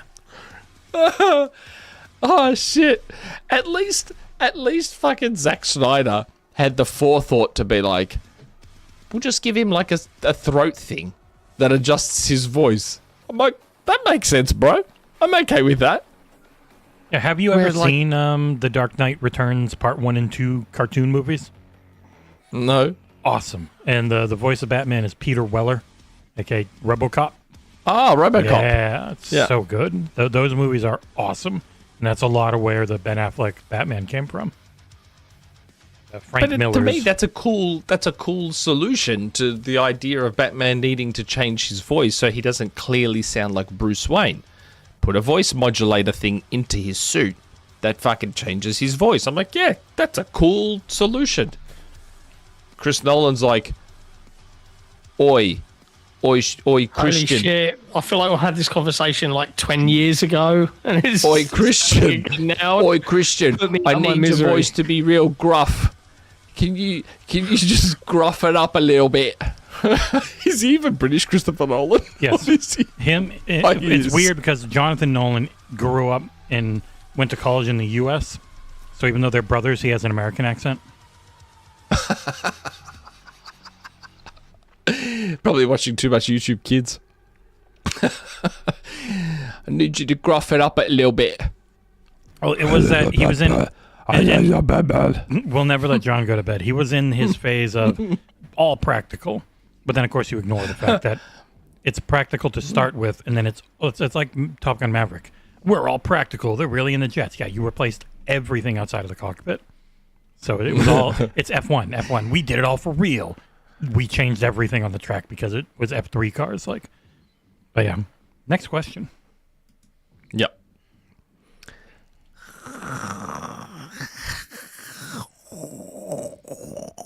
Where's the trigger? Hey, yeah, I just sounded like Batman. This is a red and blue pill question, but with Star Wars milk, let's say if you gents have a chocolate chip cookie on your hand, what would you gents dip the cookie in? Which milk? For example, bantha milk, which is a blue that belongs to alien bison-like creatures, and the green milk, which belongs to Tali sirens, which are like elephant seals-like creatures. But which milk you gents and the ones watching this podcast show, say it on the chat, which you all choose to dip your cookie in. All right. So I'm going to I know where my cookie gets dipped, mate. The green's going to be mint flavored. I'd go with the green. Blue is a blueberry. I don't want that. Yeah, but aren't the Tali sirens hot? No, he said they're elephants. By the way, another soundtrack. You guys never played it. Transistor from Supergiant. Transistor. You played it? Yeah, you know. I did play it a little bit. Yeah, I did play it a little bit. This is from the game. One of the best songs. One of the best games. Soundtracks ever. But I give my answer. Xbox, which is a shame. He says I guess sirens. He had a mistake. I would quite like normal milk, please. But if I have to pick, I go with the blue milk because it's the most Star Wars. I've got a hot take. I have lactose-free milk. Which one is lactose-free? Oh, God, you might not want the Tala sirens. I'm going to put a picture of one up on the screen. Yeah. I just had a look at them, and I'm like, nope, they are not what I thought they were. Yeah. Humans should have human milk if we're going to have any. We can't really digest cow milk. That's my hot take. But cow milk tastes amazing. Based purely on my understanding of the biology of the situation, I would go with the bantha milk. Yeah, we know what banthas look like. Bantha milk would feel, to me, seems like milk that would be far more human digestible. Yeah, and the banthas are the big old boys. You know, that's more the type of thing we like getting under and suckling on. Yeah, squeezing them tits. Lovely. Udders. Yeah, udders. God, I want to play Transistor again. P.S. Do you gents know what is going on with Star Wars franchise? Are they dying or struggling like crazy? But your gents' take on the sci-fi franchise future? There was rumors that they're going to basically fucking wipe the shithouse 7, 8... I mean, 8 was amazing, but 7 and 9... I don't think I gotta pause this music.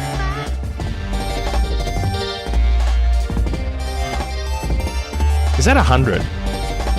1, 9, 7, $197 Oh my tip God, from who? Nadorius saying, thanks for a great stream again. Oh my God. Oh my God. I'm a legend. Thank you for taking the pressure off. Yeah, that much. We're just... But yeah, I'm going to go crazy here, and I'm going to do 2 different color gross beans at once, and I could possibly end up with a double whammy of awful. Everyone's in damage control over what? Dustin Townsend? Who's in damage control? Damn it, I dropped it. So now, instead of getting cappuccino, I am going to get liver and onions. I've got 2. I got a yellow one and a black one. Hey, that's like Richmond. All right, so black could be really bad, couldn't it? Black could be black licorice. Is burnt rubber. Licorice or burnt rubber. The burnt rubber's and then so the bad. yellow. This one's like full-blown yellow, so I assume that's either top banana or wet dog. Yeah, wet dog. Oh God, what did you get, John? Oh, on one side, it's something nice. On the other side, it's really bad. All right, black one. Oh. Ooh, licorice. I've never had licorice before. Yeah, that's not bad. That's licorice. Oh. That's strong licorice. Yeah. Jesus. What is this? Oh, it's barf. It's fucking barf. You flavor. get that acid. They have the barf acid in there. That is really strong licorice. Mm-hmm. Black is kind It's of bad no completely matter what. overpowered. The Very toasted marshmallow. aniseedy. Very aniseedy. Oh. Okay. Oh, why did I do that? Here's my liver and onions, which is my least favorite one after stinky socks. Stinky socks like punches you in the throat. Liver and onions coat your insides with death. So there's no chance this is cappuccino. I have no luck. Yep, that's liver and onions. And I think this is top banana. Oh, fuck my life. That was awful. Yeah, that's top banana. So I just got banana and licorice. Oh, I fucking hate that. I hate liver and onions so much. Well, I'm very grateful to Nadorius. Thank you. by the Love you, way. Nadorius. Top banana was nice. I'm chewing it. Holy hit. He brought us all the way up to $2,000. Yep, that perfect. Amazing. Perfect. Oh, God. I see none of it, Nadorius. Also an OG patron, I believe. None of us see Nadorius. any of it. It's just paying to get people around. You would I cost don't 10 see any of grand it, to get to Nadorius, anywhere. but I appreciate that you help those two out. We don't get this. This is literally getting everyone to The SGF business Gamescom. out. Mister, you get loads of free games. Yeah, every you week. get you honestly get 10 times more free games than anyone else. It's not even close. As I should. Fucking hell. Oh, okay. I want to edit this next question. God damn it! Next question. Yes, those rumors about Star Wars, I don't know, they're just rumors. Oh, I hope they're true because Maul. There's some awesome Star Wars stuff. Maul Shadow Lord, maybe the best 3D animation I've seen. Just the not only the animation but also the watercolory styling they put on it just looks amazing, and it was great. Andor, one of the best shows ever made. You fucking guys haven't watched it yet. I know, I still haven't watched it. I'll get on to it. It's gonna feel oversold, but it is a great prestige show that happens to be in the Star Wars universe. Rise of Skywalker is such utter shit. Oh man, yeah, they came in. They had a chance. The original script was pretty good, and then they got rid of it. It was a Colin Trevorrow, the guy who did the first couple of Lost Jurassic World. Jurassic Worlds. Yeah, like he had a whole thing. It was a whole different plot. Ray's parents really were no ones, like were nobodies. Like Don't it wasn't do like it. it was good. Don't It was do a this. solid script, and then Don't do they the came Star in. Wars movie tangent. It's too late. Please. It's not a tangent. It's not a tangent. It's the question. John the question hates- is about Star Wars John- movies. It's not a Here's the tangent. rumors, and we can just be like, no. John hates our members. Try and talk and answer and give them whatever. Like, I want a sweet. They could have salvaged that movie. They actually could have salvaged it with a decent ending, which is if you want Rise of Skywalker to finish properly and rescue the entire movie, Rey discovers she's a Palpatine, turns to the dark side, and then Ben turns good again and fucking kills her. That's a fucking ending. Slices her head off, slices her in half. Just fucking kills her, and it's like Ben turns good. That would have been he's good. such an incredible ending. And it would have rescued and salvaged the entire film. And everyone that was fighting the 5,000 Star Destroyers they somehow built all died. Because how would they have actually beat them?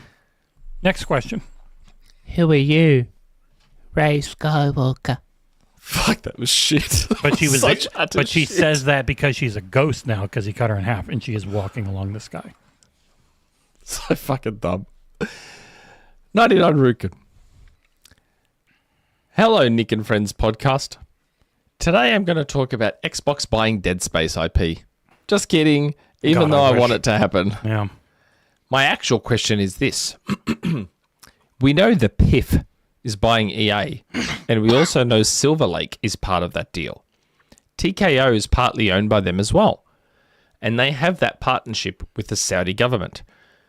So, getting to the point, is it possible that in the future we see TKO buy Take-Two, who makes WWE games, and NBA 2K, or partnership where we see a scenario where TKO brings the WWE license to EA, while EA brings back NBA Live and boxing under the PIF?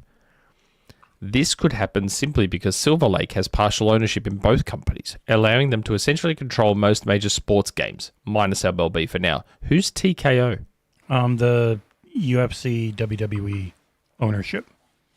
And PIF is the Saudi Public Investment Fund. Oh, which PIF is I know. PIF I know. I mostly just run know out of who money 2K because they haven't made any TKO. money in 6 months, and that might torpedo both the Warner Brothers and EA deals.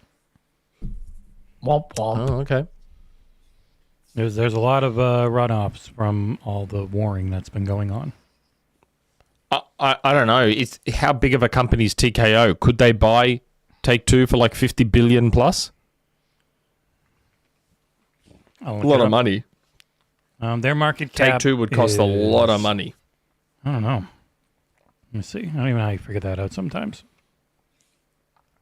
Take-Two would cost almost as much as fucking ABK.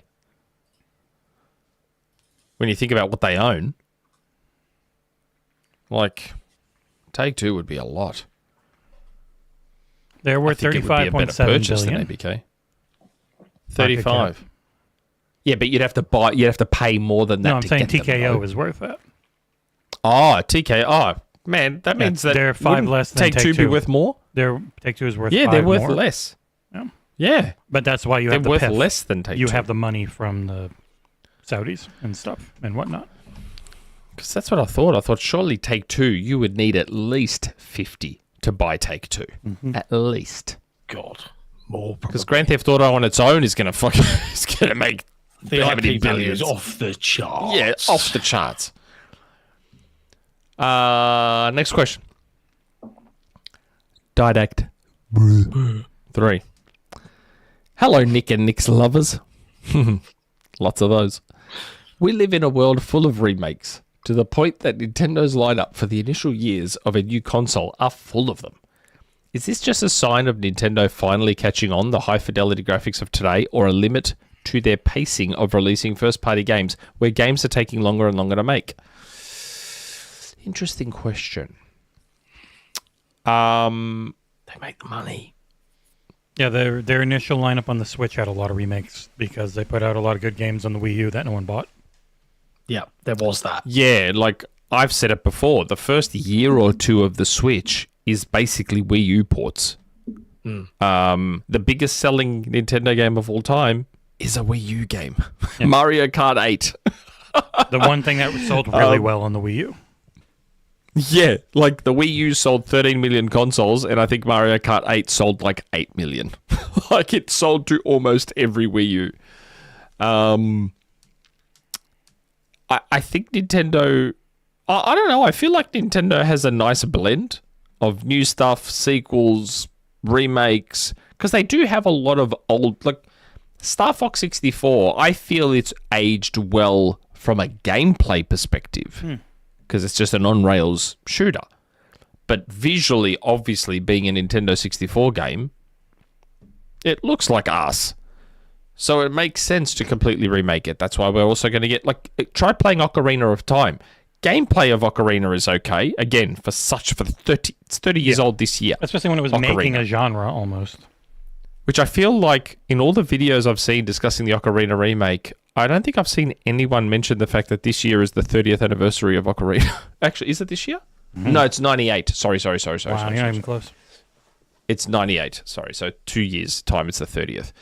But like even Ocarina, it doesn't look great now. It looks horrible. It's a Nintendo 64 game. So You know where a lot of people I see feel it? like- They see streamers playing it emulated with a ton of mods to make it look great. yeah, like it makes sense to remake most of the Nintendo 64's library because there's some incredible games there that just have not aged well. Even Mario 64. Yeah, it was bad hardware. Like, it wasn't great for what they were trying to do, so you can take those good concepts and actually make them play well now. I had heard years ago about Mario 64 allegedly being remade in Mario Odyssey's engine. Now, that was just a rumor I'd heard years ago. How true that was, I have not... Clearly, if it is true, it fucking hasn't happened now. But that sort of stuff to me makes sense. Mario 64 has aged worse than milk. And a lot of those 64 games deserve to be recreated in a way where that's what our memory of them is, like preserve our memory of them. And I feel like that's what the Star Fox 64 remake will do. That's what Ocarina will do. That's what Dead Space did to you. Yeah, to me, the Dead Space remake, I loved it. I loved the Dead Space remake, but to me, it just looked like a much better version of the 360 game, which also looked fantastic at the time. So I feel like Nintendo's striking a good balance because they're generally not remaking. Then it's not like they're remaking new games. Then it's not like what has happened with The Last of Us. Like they're remaking really old stuff. They're not remaking new stuff. Yeah, that's a good thing. Yeah, I've never had a problem with remakes of super old games. To me, they're the ones that make sense. Which is scary to think that even Dead Space is 18 years old. What the fuck? Is that a super chat? Tiberius Monk. I'll always love the 2D Zelda games. I saw a thing. Rebecca Valentine wrote an article on Kotaku about Zelda 2. Now, that was my first Zelda game. My first exposure to Zelda was Zelda 2 on my cousin's NES. And I fucking loved it. I thought it was fantastic. But apparently Miyamoto thinks it's utter shit. It's like, oh my God, really? Brutal. He's like, yeah, it wasn't made by the original Zelda team. Didn't really like it. I'm like, oh, okay, bro. I fucking loved it. I think a Zelda 2 being remade by Grezzo, like Link's Awakening. He says that Link's Awakening is more like the official sequel to Zelda. He's like, Zelda 2 Adventures of Link is like a spin-off. He's like, he wished that he'd call it Zelda 2. I'm like, whatever, bro. That game is fucking sick. I prefer CDI games. Yeah, right. But yeah, I think Nintendo's in a good spot with that. They've got enough old stuff that warrants remaking. Mm-hmm. I'm less enthusiastic about the dodgy shit they did with Pokemon Leaf Green and Fire Red, selling fucking ROMs for 30 bucks. 4 million. Yep. For fucking Game Boy ROMs. For Game Boy ROMs, I'm like, bro, you can't be doing that shit. You can't be doing that shit. I mean, they can. Their audience is fine with it. Yeah, do you reckon that's the last time they're going to do that? No. Yeah, right. Prepare for more ROMs being resold to you at exorbitant prices. Next question. Skedaddle. Hey guys, question for Nick. Since Microsoft just dropped their new Microsoft Flight Simulator Australia World Update trailer with zero commentary, have you considered blessing the internet with your own director's commentary track? I'm imagining a full David Attenborough meets Proud Aussie experience where you narrate every sweeping shot, explaining why Australia is God's country and why Melbourne is objectively the greatest city on earth. Honestly feels like a missed cultural moment if we don't get Nick's official Australian tourism voiceover. Should I have a crack at that? Mm-hmm. Make it a short. And put it on our channel? Yeah, it can be a short. It's under 3 minutes. But you can tell this is real because they start flying towards a building and it looks like shit because they've still never gotten, even with their world updates, the textures barely ever fucking load in and it drives me insane. I wish I could just download these buildings and they would look so much better instead of the streaming them all the time. That's the one thing that just never worked for this one is the streaming tech. I'm just like, hey, see that building? I saw a fucking homeless dude vomit all over the floor one night there. Come to Australia. Yeah, come to Melbourne. You see some fucking cunt vomit in the street. My grandma fist fought a roo out here. Yeah, I saw this dog once. Took a shit out there. It's classic. Hilarious. I might have to have a crack at that. Okay, next question. Good old Collingwood. Last question. Hello, John, Nick, and Jesse. So the famed naturalist and TV presenter Sir David Attenborough turned 100 this week. Mm-hmm. Fuck yeah. Apart from the many accomplishments he has made over the 60-odd years, he may well be the person whose voice is the most imitated in history. Read the rest of it like him. Can you make the best Sir David Attenborough imitation you can? Perhaps on a gaming subject, but anything will do. Can you So do a voice? I prepared a little something for this. I think I can take a good crack at this John, one. let us hear it. I was actually going to start doing it before with the Australian narration on the on the Microsoft Flight Sim video. Well, I mean, we can all do one, and we can have a vote. John, as the UK man, I vote John. You ready for this? All right. This is for you, good old Collingwood. Here, in the dangerous wilderness of online games media, 3 remarkable creatures emerge from the digital undergrowth. Nick, John, and Jesse of the DayOne Show. Observe now as Nick, ever watchful, delivers the same point over and over again with the calm precision of a falcon surveying the plains. John navigates each conversation with the curiosity of an explorer charting unknown territory, while Jesse, impossible to ignore, provides the energy that keeps the entire production in delicate balance. Together, they form an intricate ritual, the podcast, exchanging stories, challenging ideas, and occasionally descending into complete and utter chaos. And yet somehow, by the end of this bizarre display, harmony is restored. Such is the fascinating behavior of the DayOne Show. Thank you very much. I'll be here all week. There you go. It's always got to start with a here in the Atlantic Ocean.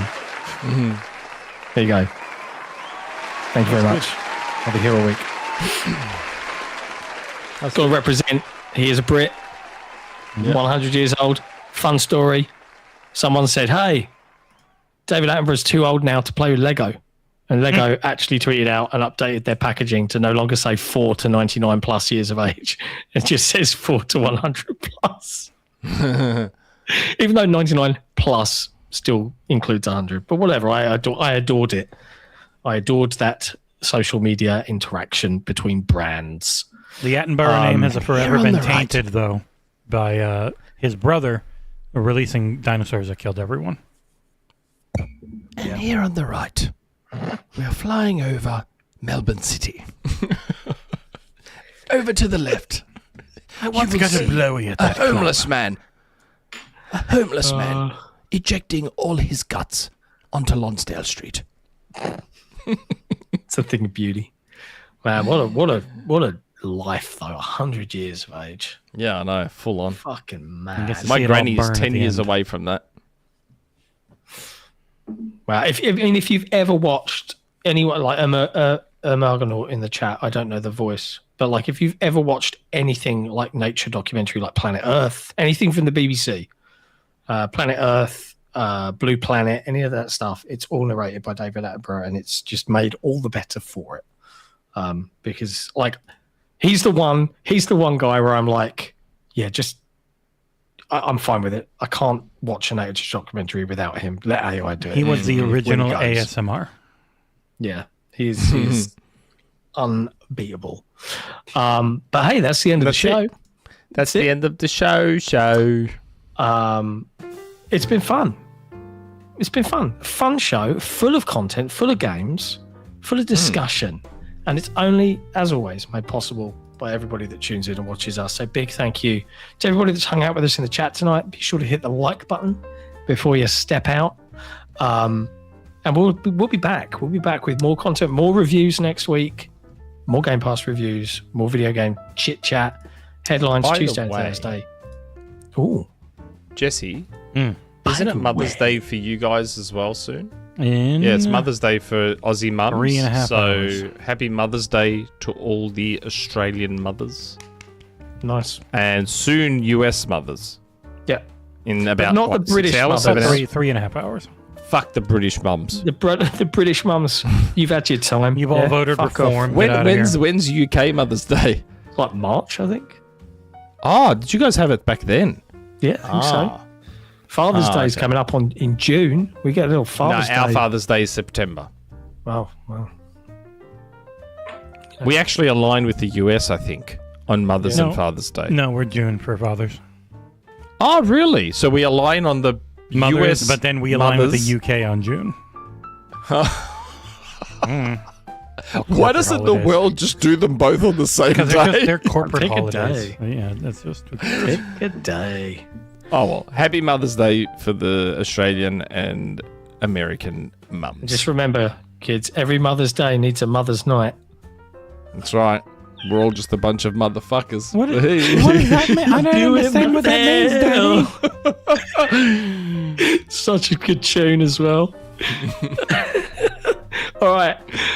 Peace out, everybody. It's been fun. We will see you next time. Wait. Super chat. Yeah, go. Ah. 2 super chats from Tiberius Monk. We forgot the other one. Shout out to John for being a pro and staying up late. And thanks I really to the needed to pee mums. for the last Thanks hour. to the mums who gave us great hosts and staff with the DayOne Show. Oh, that's nice. I'm going to tell my mum. Thanks for that, Tiberius Monk. Appreciate everybody. Ciao for now. Bye-bye. Welcome to Day One. From PC to PlayStation, Switch to Xbox, We're all about one thing: video games. With a gorgeous new website, best-in-class community forums, and a kick-ass Discord server. Our sole focus is on bringing you the latest in news, reviews, and features. From the biggest games to amazing indie titles, we try to do it all so you can focus on what you're going to play day one. Beyond our regular live streams, we've got the DayOne Show, listened to in over 60 countries across the planet. and our twice-weekly news-focused broadcast Headlines, keeping you up to date and in the know on all things gaming. If you love video games, you're in the right place. Help us stand toe-to-toe with the biggest sites out there and consider supporting us directly. Just head to playday.one/memberships. And enjoy things like exclusive videos and game giveaways every week. Thank you for your support.